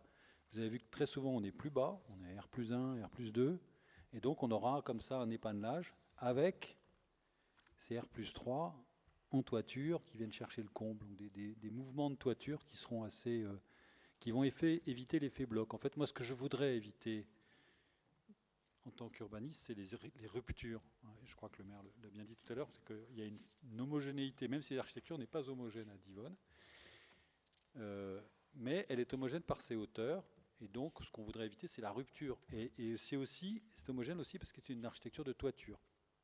Donc, c'est pas si évident de dire qu'on fait un nouveau quartier avec des toitures. La plupart des quartiers en France se font sans toiture, des toitures terrasses, parce que ça fait plus moderne, comme on dit. Et moi, je pense que la modernité aujourd'hui, c'est aussi de réinterpréter le patrimoine et l'histoire. Voilà. Pour compléter sur les hauteurs, le projet, alors je vais peut-être reprendre le pointeur, prévoit en fait des hauteurs vraiment différentes sur l'ensemble du périmètre. Je vais vous donner juste quelques exemples. Sur ce lot ici, on a des bâtiments qui seront à R+3 et R+2 à cet endroit. Et on aura ensuite des bâtiments qui seront entre un niveau de rez-de-chaussée puis un niveau de R+1 à cet endroit. Donc très bas pour un secteur de centre-ville. Par contre, sur ce périmètre ici, j'ai essayé de me parler comme ça, sur ce périmètre ici, on aura des bâtiments qui seront plutôt de R+3 ici, avec une partie R+2 entre les deux. Ici, on aura des bâtiments qui seront entre du R+2 et du R+3. Donc vous voyez, ça ne sera pas un quartier dont la hauteur des bâtiments sera la même sur l'ensemble du quartier. La volonté, ça a vraiment été de jouer sur la différence de niveau entre les différents bâtiments pour éviter de créer un sentiment d'enfermement sur l'ensemble du quartier. C'était vraiment de continuer à avoir un quartier relativement aéré sur l'ensemble du périmètre. Et je finirai en ajoutant que cette question des hauteurs nous paraît être une question essentielle, où on a besoin d'avoir aussi l'avis de la population des Divonnais et des Divonnaises.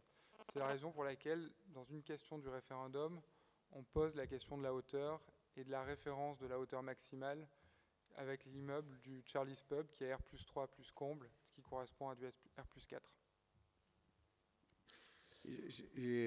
Je regarde le questionnaire, donc il y a bien une question sur les hauteurs, et j'insiste sur le fait que, j'appuie sur le fait qu'à la fin, vous avez la possibilité de faire des commentaires et d'expliquer vos réponses aux questions.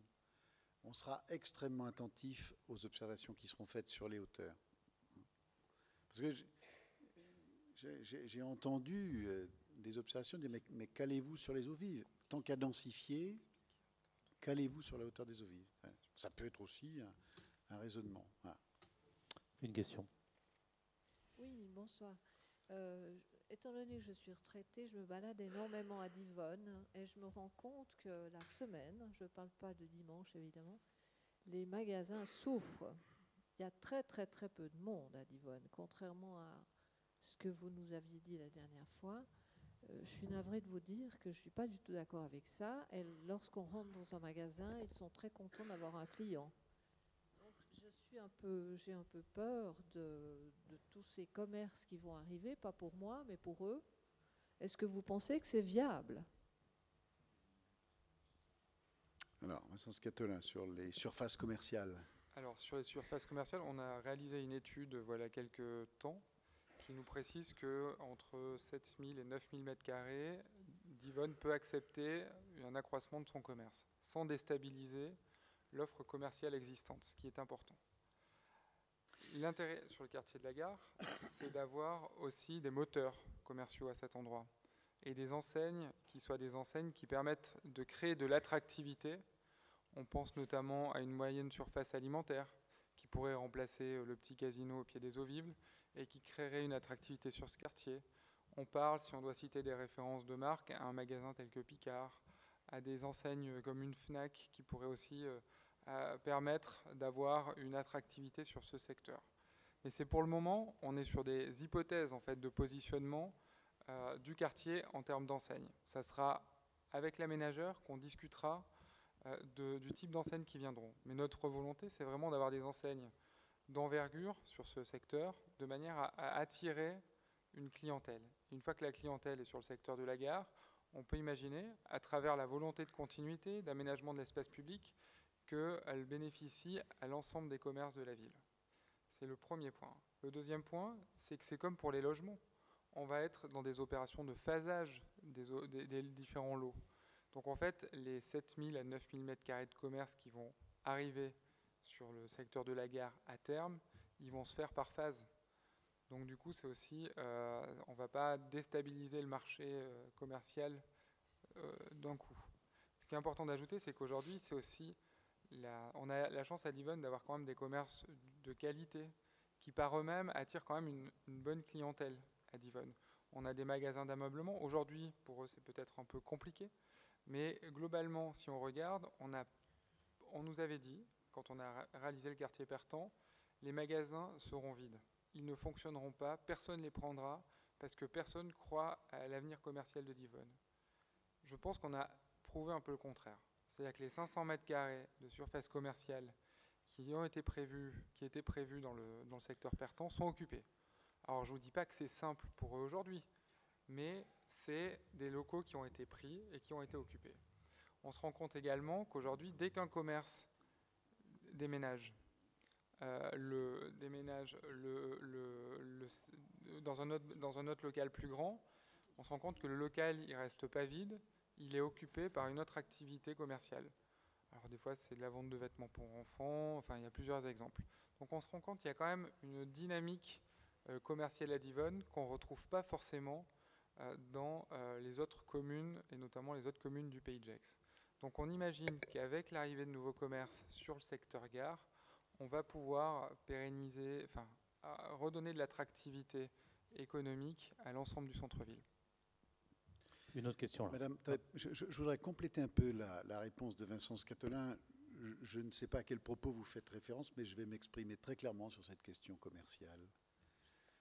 Ce que j'ai souvent dit, c'est que quand je regarde l'activité commerciale à Divonne, quand je regarde les rues commerçantes, il n'y a pas de locaux vacants. Quand un commerce se vend, je constate qu'il y a plusieurs personnes qui sont intéressées. Alors, je suis assez d'accord avec vous, quand vous traversez Divonne certains jours de semaine, il n'y a pas grand monde dans la rue. Est-ce que c'est le samedi ou le dimanche, où il y a beaucoup plus de monde qui équilibre le reste? Ça mériterait d'être étudié, les commerçants sont mieux placés que moi pour répondre. Mais je constate aujourd'hui qu'il n'y a pas de locaux vides. Et pour être président de l'association des maires du département de l'Ain, je préside une réunion à Bourg-en-Bresse sur ce sujet. Je constate que dans les autres villes de l'Ain, c'est impressionnant ce qui est en train de se passer. Non. On fait des villes mortes parce que le commerce disparaît. Et pas de locaux vides, pas de fermeture, peu de liquidation à vil prix, etc. Voilà. Bon. Et la deuxième chose, nous avons à Divonne une commission des affaires économiques. C'est Carole Gabory qui suit ces questions-là pour le compte de nos collaborateurs. Tous les mois, nous avons entre 5 et 8 demandes d'ouverture de commerce. Ça en fait 80 par an, quoi. Entre 50 et 80 par an, il faudrait le mesurer précisément. Mais les services nous disent qu'on a entre 5 et 10 demandes tous les mois. Alors c'est très divers, il y a parfois des choses qui sont un peu farfelues. Hein. Par exemple, on a vu arriver avec la cigarette électronique 5 ou 6 marchands. Voilà. Bon, il y a ça, il faut mesurer tout ça. Mais récemment, J'ai fait présenter par les services à la commission économie les demandes en cours. Il y en avait une bonne dizaine. Et autour de la table, je me dis, c'est étonnant. C'était de l'artisanat, c'était du tertiaire, c'était du commerce. Voilà. Donc voilà la situation exacte. C'est pour ça qu'on n'est pas très inquiet. Voilà, une autre question. Bonsoir, j'aurais juste une petite question. Un seul sujet que vous n'avez pas évoqué, c'est les jeunes dans le centre-ville, donc le centre de la gare. Vous avez fait des communications avec le CMJ, vous avez travaillé avec le collège sur des ateliers par rapport à la gare. Est-ce que vous allez tenir compte de leurs idées plus ou moins réalisables, on va dire? Ou alors est-ce que ça va rester effectivement que des commerces, plutôt pour des personnes qui ont déjà des moyens et qui ont besoin de dépenser? Alors, c'était l'atelier avec le collège, il est encore en cours. On a le rendu, je crois, à la fin du mois de juin. L'approche des jeunes, et c'était très intéressant parce qu'en fait, ils ont été très. Les demandes tournaient beaucoup autour de, par exemple, du cinéma, qui pour eux constituait un lieu de rencontre. Et ce qui est important, c'est l'impression que j'ai eue dans les échanges qu'on a pu avoir, c'était que c'était le lieu de rencontre ou le lieu où on pouvait se trouver. On a discuté, quand j'ai vu les collégiens, du type d'enseigne de café qu'il pouvait y avoir. Et j'ai cru comprendre, au moment où j'ai cité une marque, que ça avait fait sensation. Voilà. Donc maintenant, le défi, c'est d'obtenir cette marque. Mais oui, on va essayer d'adapter le quartier aussi pour un jeune public qui, aujourd'hui, a peut-être du mal à se retrouver à Divonne, à part au City Stade ou au bord du lac. Et encore, c'est peut-être pas les endroits où ils se retrouvent. Donc c'est vrai que ce quartier, il doit être aussi intergénérationnel. Et c'est ce côté intergénérationnel qui doit nous guider dans le choix des enseignes commerciales qu'on doit prendre, mais aussi dans les questions des équipements, des équipements publics qui pourra être affinés aussi tout au long du processus de réalisation du quartier.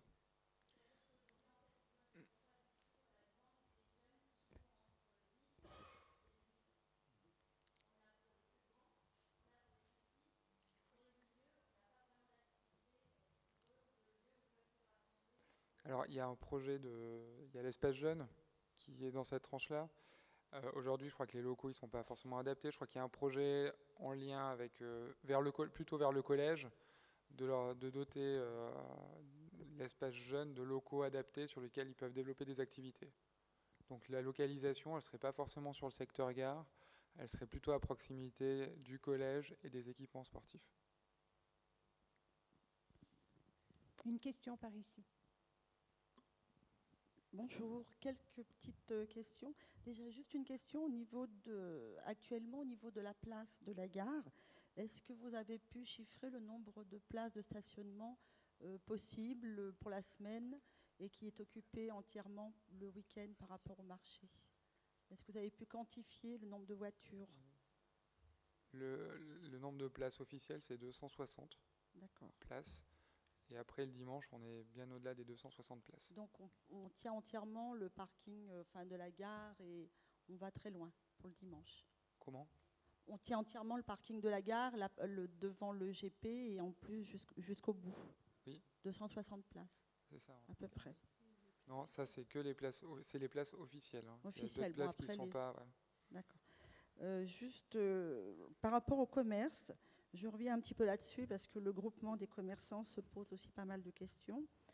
À l'heure actuelle, quand on voit le changement les gens changent un petit peu leur façon de consommer puisqu'on se retrouve au niveau du commerce de ville en interaction avec Internet qui prend de plus en plus de gros pourcentages.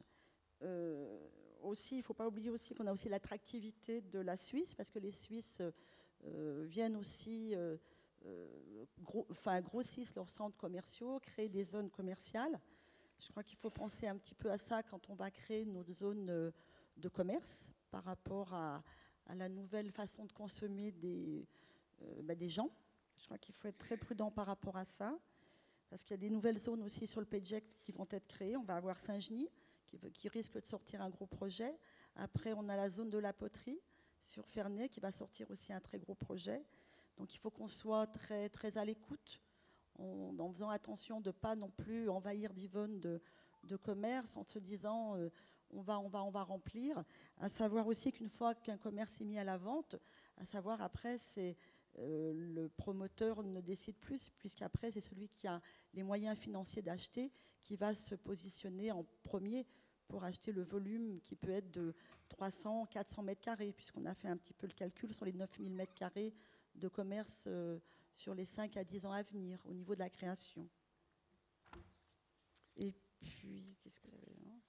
Et puis l'entrée du parking aussi au niveau du commerce, essayer de trouver une solution pour ne pas le faire trop loin sur la rue de la Cité, puisque ça va être la rue qui va devenir un petit peu principale, de manière à ce que les gens ne soient pas automatiquement positionnés sur la rue, cette rue semi-couverte, ou cette nouvelle rue, de manière à ce que les gens se disent, après, il faut qu'ils aient du mal à aller sur le centre-ville existant. Que les gens ne se disent pas, une fois qu'on est rentré plus loin sur la rue de la Cité, on se balade sur cette nouvelle rue et qu'après on oublie un petit peu les commerces de la grande rue parce que ça serait un petit peu ennuyeux et on aurait des soucis puisqu'on déshabillerait Pierre pour habiller Paul. Je crois qu'il faut qu'on soit très prudent à ce niveau-là. Voilà, c'était un petit peu les remarques que l'on avait à faire au niveau des commerces. Alors on sera attentif à ces différentes remarques, mais je le redis, le rythme aujourd'hui de demande d'installation, il est entre 5 et 10. C'est pour ça qu'on n'est pas très inquiet. Alors, ces 5 et 10, ce n'est pas seulement du commerce et de la distribution. C'est aussi de l'activité de service. C'est aussi de l'activité libérale. Hein. On a entre 5 et 10 demandes d'activité. Voilà. Donc, c'est pour ça qu'on n'est pas très, très inquiet. Deuxième observation, vous dites... attention de ne pas déstabiliser la grande rue. C'est une des demandes et une des exigences que nous avons eues avec nos architectes et nos urbanistes. Faire en sorte que les sorties de parking équilibrent les choses et permettent d'accéder facilement au centre-ville. C'est une des raisons pour lesquelles moi je suis très attaché à ce R-1. Je pense que c'est une très bonne chose. On stationne très facilement là-dedans. Quand on descend au 4e ou 5e sous-sol dans le centre de Lyon, c'est complètement différent. On a un comportement qui est complètement différent. Mais on va travailler évidemment là-dessus. Pour nous, c'est une vraie préoccupation. Vous savez, moi, je voulais le dire en concluant tout à l'heure, mais le risque, c'est de poser un pâté au milieu, là, de faire quelque chose de très très beau en soi, mais de ne pas le connecter, de ne pas l'articuler avec l'extérieur. Et moi, si je souscris pleinement au travail qu'a fait M. Michelin, c'est que ce quartier, il respire. Quand on le voit comme ça, c'est pas massif, et ça respire, et ça irrigue bien le reste de la ville. Si je peux compléter avant la prochaine question sur le commerce, je pense qu'il faut penser aussi le quartier au niveau commercial comme une expérience shopping. C'est-à-dire aujourd'hui d'avoir une rue piétonne qui soit protégée de la pluie, protégée du vent et qui permette aux gens de déambuler tranquillement en faisant du shopping ou des achats. Et je pense que c'est important de typer aussi la qualité des espaces publics et les services qui accompagneront les commerces pour faire de ce quartier sur le volet commercial, lui donner une image un peu différente des autres projets qui pourraient se faire ailleurs dans le pays de Gex. Une question. Oui, merci. Vous parliez justement de connexion par rapport au reste de la ville. Je voudrais savoir quelle est votre position ou comment vous intégrez dans votre réflexion typiquement le fait d'accueillir 350 à 400 nouvelles familles, autrement dit aussi des enfants. Comment vous évaluez, comment vous gérez l'impact sur les services périphériques, par exemple les écoles. Ça, c'est le premier volet de ma question. Le deuxième volet concernait les équipements publics dont il était question dans certaines présentations, typiquement la police municipale, typiquement la mairie. Dans l'hypothèse, par exemple, où la mairie serait intégrée à ce projet, qu'adviendrait-il du bâtiment actuel de la mairie et comment finalement tous ces aspects périphériques qui sortent du cadre géographique et purement architectural du projet du quartier de la Gare sont pris en compte dans la réflexion globale.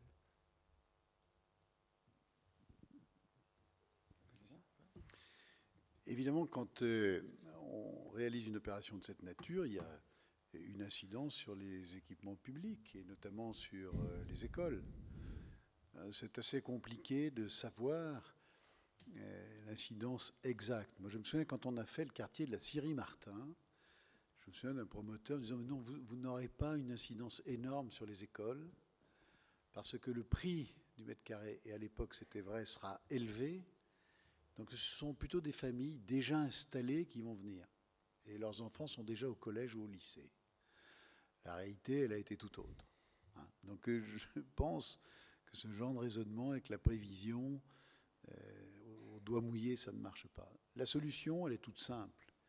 Il faut que nous gardions à Divonne cette politique d'anticipation et que nous ayons en permanence 2, 3, 4 classes d'avance. Aujourd'hui, je crois qu'on a entre 4 et 5 classes d'avance sur l'école Guy de Maupassant. Cette année, Madame Baud me dit qu'on va consommer une classe, donc il en restera 3 ou 4, quelque chose comme ça. On va tenir 4-5 ans comme cela. Ça veut dire qu'il faudra prévoir une extension d'école ou la création d'un nouveau groupe scolaire. On va étudier tout ça très précisément, évidemment. Vous avez posé une deuxième question sur la mairie. Je reprends le raisonnement tout à l'heure. Grosso modo, à la mairie, c'est une 50aine d'agents administratifs, entre 40 et 50 agents administratifs, l'état civil, les services de l'urbanisme, etc. Bon. C'est grosso modo 20 mètres par agent, 20 mètres carrés, entre 10 et 20 mètres carrés par agent administratif, quoi, grosso modo. Voilà. Si on construit une mairie, il faudrait construire une mairie entre 800 et 1000 mètres carrés. Ben, le financement de la mairie, il se fera, comme je l'ai indiqué tout à l'heure, par une cession, et on demande en échange des mètres carrés de mairie. Et vous avez posé la question, si nous déménagions la mairie, qu'est-ce qu'on fait de l'actuelle ?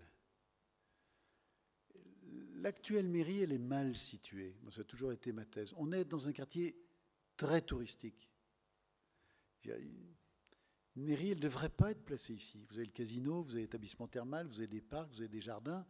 Au plan d'urbanisme, ce n'est pas forcément le plus judicieux. Il ne faut pas être conformiste, mais en règle générale, une mairie, elle est au centre-ville, elle est au cœur de la cité. C'est un bâtiment de référence. Alors, je rappelle pourquoi elle est ici. En 1991, quand on a été élu, il y avait un projet de construction d'une nouvelle mairie, adossée à l'ancienne, la place d'Actuelle en face de l'église. Et j'ai arrêté le dossier, parce qu'il y avait d'autres priorités, notamment les écoles. Je dis, avant de construire une mairie, on verra plus tard. Finalement, on s'est installé là, il y a du parking, on est chauffé, il y a de l'espace, donc on s'est dit, bon, on va rester ici. Il n'y avait pas de priorité absolue. Au lieu de construire l'esplanade, on aurait pu dire on construit une mairie. On s'est posé la question à l'époque. On a donné priorité à la culture. Bon. Et on est dans un site qui est un site touristique. Au classement du PLU, on est dans un site touristique. Ça veut dire, pour être clair, que le devenir du terrain, c'est nous qui l'avons acheté en 1992, ce terrain, et l'établissement thermal, que le devenir, il est lié à l'aménagement du practice de golf, qui lui aussi est situé dans une zone AU, à vocation touristique. Et je ne le cache pas, on a déjà eu des contacts, puisque le casino avait souhaité faire des opérations d'extension de ses hôtels sur ce terrain, et qu'il avait trouvé des partenaires. On a eu des contacts, des groupes qui nous avaient approchés, et chaque fois qu'ils nous ont approchés, ils nous ont dit, écoutez, si on fait une opération d'aménagement sur le practice de golf du casino, nous, on veut vous acheter la mairie. Parce que ça fera un bel ensemble. Aménager la partie arrière du practice sans travailler sur la partie avant, les urbanistes, les architectes qui ont travaillé sur ces dossiers. Voilà, c'est une réflexion tout haut, sans réponse précise, parce qu'en l'état actuel, il n'y a pas de demande, mais dans les réflexions d'éventuels partenaires, d'investisseurs dans le domaine touristique, ils récupéreraient ce bâtiment. Ça veut dire quoi ? Ça veut dire qu'à ce moment-là, la mairie le céderait, et que si elle le cède avec le prix de vente, elle peut parfaitement construire une mairie, en dehors de la mécanique que j'ai indiquée tout à l'heure. Je ne sais pas si j'ai été complet sur la réponse. Voilà, on va stopper la partie questions. Monsieur le maire, je vous laisse conclure. On en a, ah non, il y en a encore une. Il y a Monsieur Di Stefano que je vois dans la foule.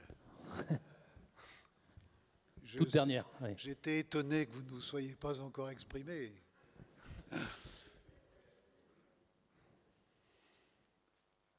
Mon collègue de gauche a presque tout demandé, mais il reste encore quelques questions. Deux remarques, tout d'abord sur la présentation. La place de l'avenue de Genève je suis assez surpris que vous la situiez,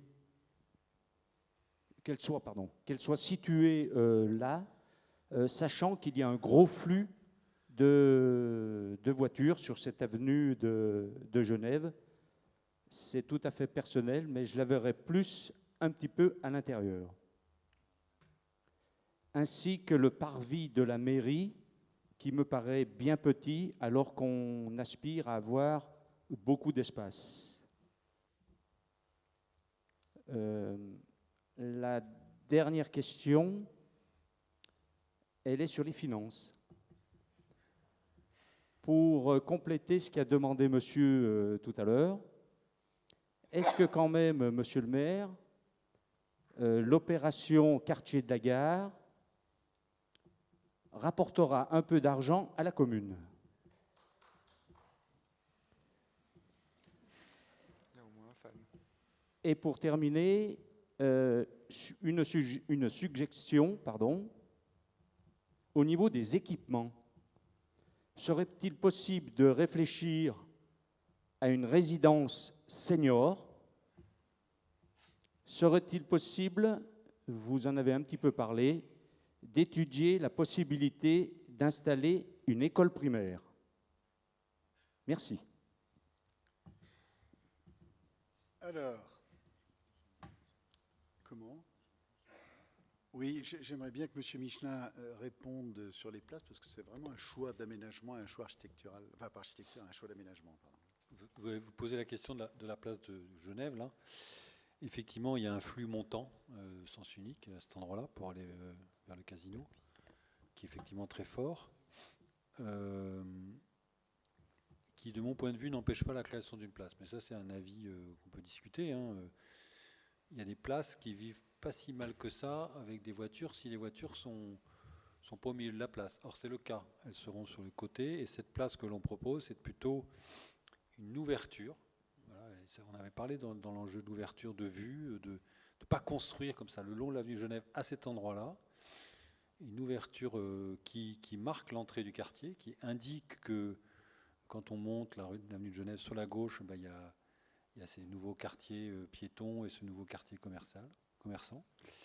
C'est une place dont on peut discuter sur sa facture, qui est une place un peu urbaine. Vous savez, on trouve en Italie, comme ça, on trouve de temps en temps des places, on les longe en voiture, et puis on peut avoir une petite différence de niveau quand même entre la voiture et le piéton. Et on a ce grand plateau piétonnier qui montrait...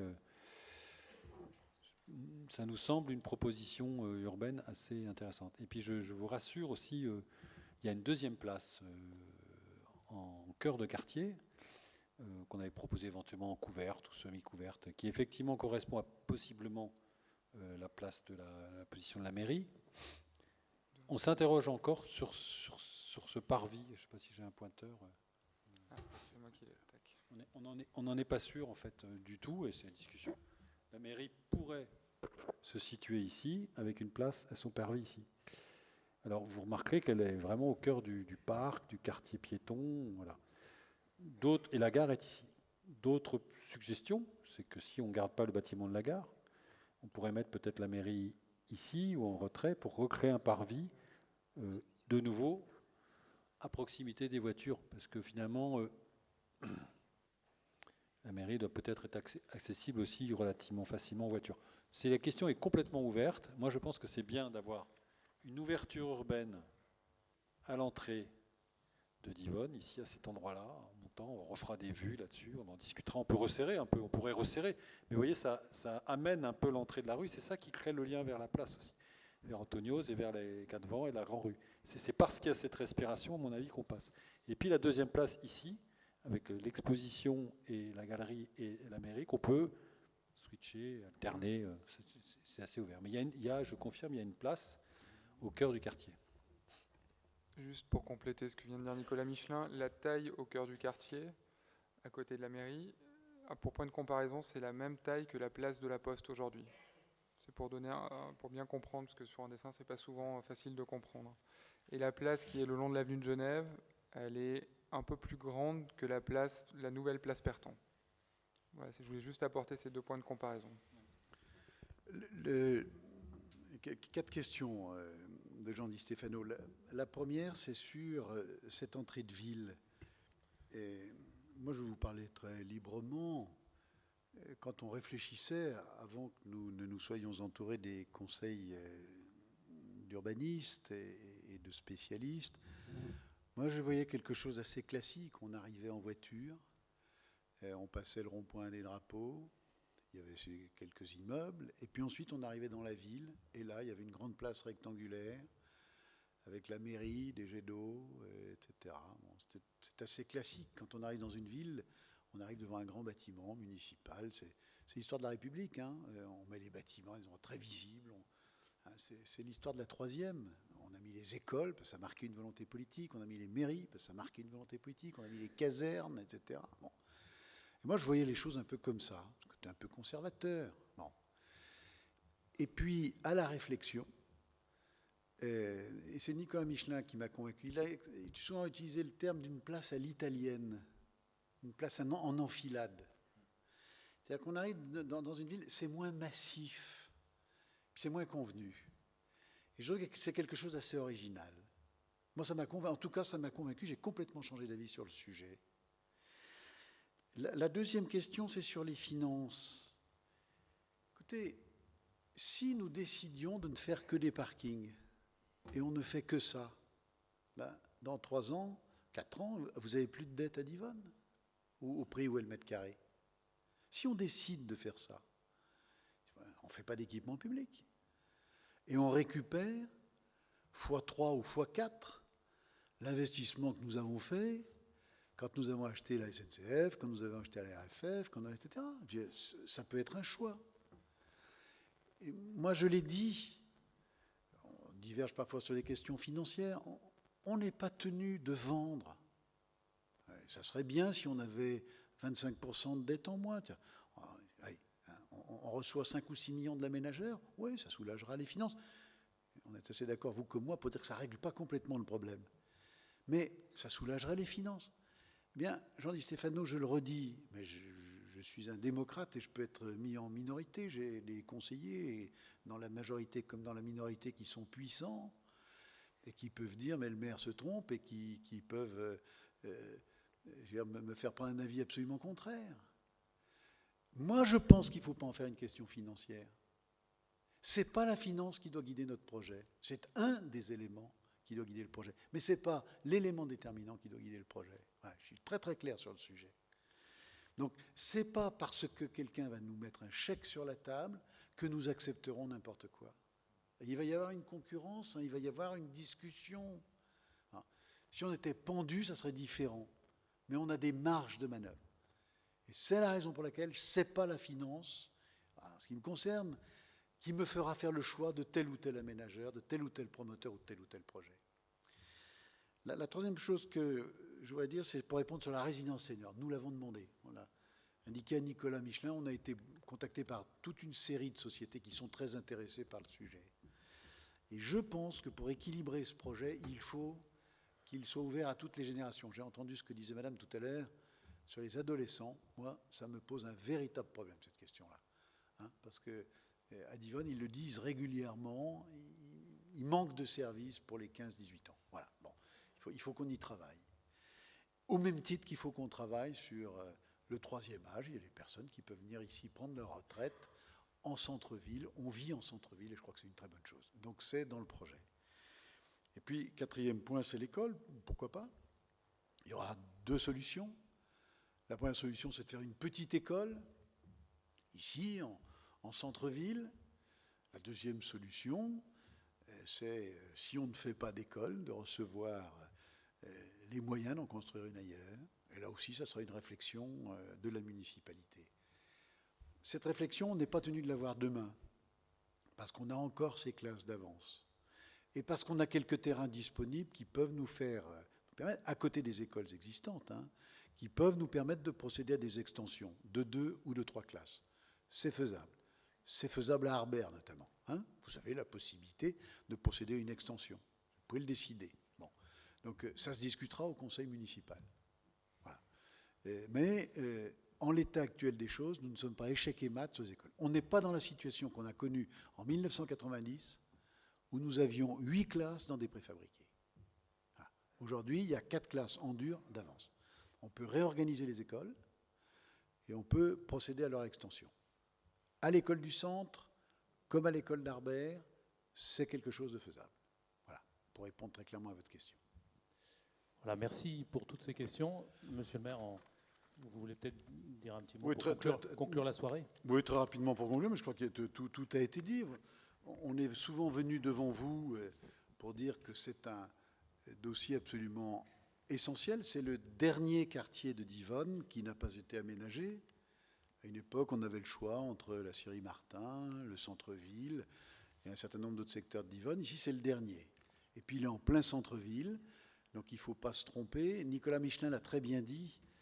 Dans ce grand ensemble qui se constitue dans notre région, d'1,2 million habitants, puisqu'on va gagner entre 200 et 250 000 habitants d'ici 2030, Divonne a une position très particulière et très spécifique.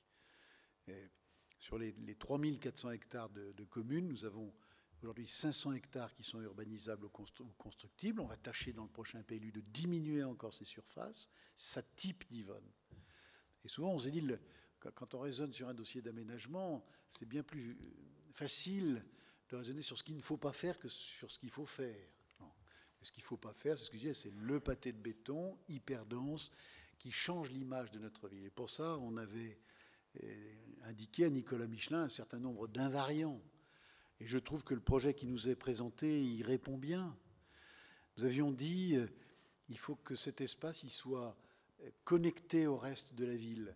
C'est pas facile parce que cette rue qui traverse les 2 jardins publics qui arrive en cul-de-sac sur la mairie, qu'un grand nombre d'entre vous veulent, sur la gare, qu'un grand nombre d'entre vous veulent conseiller, c'est pas facile. Et l'idée de déplacer la voie, de faire une voie traversante, ça irrigue ce quartier. De garder la perpendiculaire avec le chemin de la Cité, ça irrigue le quartier. De le doubler avec une allée commerciale, ça irrigue le quartier. Je trouve que ce quartier, il respire. Il respire aussi avec les hauteurs. La deuxième chose que nous avions souhaité, c'est ne pas toucher aux jardins publics. Des jardins publics en centre-ville, c'est un trésor dans nos communes. Divonne est une des seules, dans le Pays de Gex en tout cas, à avoir gardé ça. Et c'est un magnifique jardin public. Il y a des arbres anciens. Je dis, on dit ça, mais ça c'est pour faire briller le dossier. Nous avons au centre-ville, nous avons un ruisseau qui traverse les jardins publics. Ce ruisseau, comme ça a souvent été fait dans les années 1960, a été canalisé. On peut faire quelque chose de magnifique. Et ce jardin public, on peut le connecter en direction de l'avenue des Voirons. On garde l'allée de la gare avec ses tilleuls pour garder cet espace vert. Je trouve que ce projet, il respire. Nous avions dit aussi que ce projet, il fallait qu'il puisse accueillir des équipements publics. On a fait une liste exhaustive. Vous êtes venus ici, pour un grand nombre d'entre vous, vous avez dit, voilà, on voudrait tel ou tel équipement. On n'en a oublié aucun, et ils trouvent leur place dans cet ensemble. Moi, il y en a un qui m'intéresse beaucoup. Parce qu'à Divonne, notre particularité, notre spécificité, c'est de construire des choses qu'on ne trouve pas ailleurs. On dit d'ailleurs de l'extérieur, mais ils sont un peu prétentieux. Regardez, ils ont une grande piscine, ils ont un grand espace culturel, ils ont des grands jardins publics, etc. Ben, je trouve que c'est bien. Parce que ça type notre commune, qui n'est pas comme les autres. Et il y a un équipement, moi, qui me tient à cœur, c'est la salle d'exposition. C'est un vrai sujet. On peut faire une salle à 3 millions d'euros, toute simple, puis on peut en faire une autre à 7 ou 8 millions d'euros, c'est ce qui nous est proposé, mais qui va hisser Divonne dans le domaine de la culture, des expositions permanentes ou temporaires, à un bon niveau, qui nous permettent de régater avec nos voisins suisses. On commence à avoir les premiers contacts avec des fondations, et des fondations très renommées dans notre région. Donc je trouve que la place de ces équipements publics, elle est là, et c'est une très bonne chose. Il y a tous les équipements ludiques, cinéma, ils ont trouvé leur place. Puis le dernier point auquel nous avons été très très attachés, c'est le parking. On a, dit-on, à Divonne, autant de places de stationnement que nous en avons à Deauville. Les commerçants nous disent c'est pas assez, je le comprends. Les habitants du centre-ville nous disent c'est pas assez, je le comprends. Le marché du dimanche, c'est pas suffisant, je le comprends. Avec 2000 places de parking, 1000 publics, 1000 pour les appartements, je pense que nous allons bien répondre à cette préoccupation. Voilà. On est un certain nombre à penser que l'avenir de notre région, il est aux villes, comme il est dans le monde entier aux villes, mais que la construction actuelle des villes, qui prend donne pas de place suffisante au mouvement, au déplacement doux, à la rencontre, à l'activité économique, aux activités qui vous sortent de la vie quotidienne, font de nos villes des villes mortes. Et je trouve, je le dis devant Nicolas Michelin, je dirais encore plus de bien s'il n'était pas là, parce qu'il ne faut jamais dire du bien des architectes en leur présence. Mais je trouve que ce projet il est bien équilibré. Il fait une très belle place à la vie, il fait une très belle place à la nature, il nous garde notre caractéristique de ville un peu exceptionnelle dans cette région lémanique, il fait une belle place à l'habitat sans excès, il fait une belle place aux équipements publics qui nous font défaut, puis comme je le dis, respire. Voilà, continuez à faire respirer ce projet. On va proposer à Nicolas Michelin de continuer à nous accompagner. Moi, ce sera ma conclusion. Quel est le risque aujourd'hui? On va se parler très directement. C'est que ce qui vous est présenté là, ce ne soit pas ce qui arrive au bout du projet. Parce qu'il y aura des discussions avec des promoteurs, parce qu'il y aura des contraintes légales, parce qu'il y aura toute une série de sujets, puis il y aura la contrainte de l'opinion, etc. Je crois que l'engagement qu'il faut prendre, c'est que si ce projet correspond à ce que vous souhaitez, ben pour nous, les élus, c'est de le porter jusqu'au bout. Et pour ça, on aura besoin de celui qui l'a créé. Dans n'importe quel il y a toujours une patte. Il y a de l'intelligence, il y a de la profession, il y a une sensibilité. Et que si vous rompez les choses, si vous faites venir une autre équipe, et si vous perdez le concepteur, ben le projet peut être dénaturé. Donc on a travaillé sur le sujet avec Vincent Scatolin. On va continuer à être accompagné par Nicolas Michelin pour garder l'âme de ça. Et puis le dernier point, cette fois c'est vraiment ma conclusion, il y a un questionnaire qui va vous être distribué. Dans la campagne électorale, vous avez dit on va faire un référendum. Dans notre idée, le référendum, c'est une consultation populaire poussée. On a préparé un questionnaire. Il a circulé entre les élus, les urbanistes, les professionnels, nos communicants. Répondez à ce questionnaire. Et puis distribuez-le autour de vous. Il faut que les gens prennent parti. C'est l'avenir de la ville. Il y a une foule de questions. Si vous avez des questions qui ne sont pas posées, vous avez un petit carré à la fin. Rajoutez, écrivez. Vous aurez la possibilité de répondre oui, non ou peu importe. Mais prenez parti sur ce dossier-là. Vous savez, les élus, ils ne réussissent que s'ils sont portés par une opinion, que s'ils reçoivent des idées, si eux aussi ils sont un peu intellectuellement irrigués par celles et ceux qui vivent la ville. Voilà, répondez à ce questionnaire.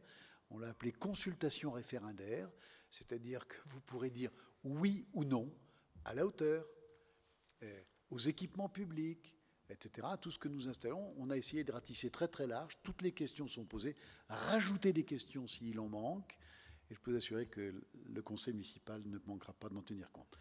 En tout cas, merci Monsieur Michelin et merci à vous deux de cette présentation. Voilà, et si vous le souhaitez, vous pouvez continuer autour du verre, la verrée, qui se tient où, la verrée? Dans le hall. Merci.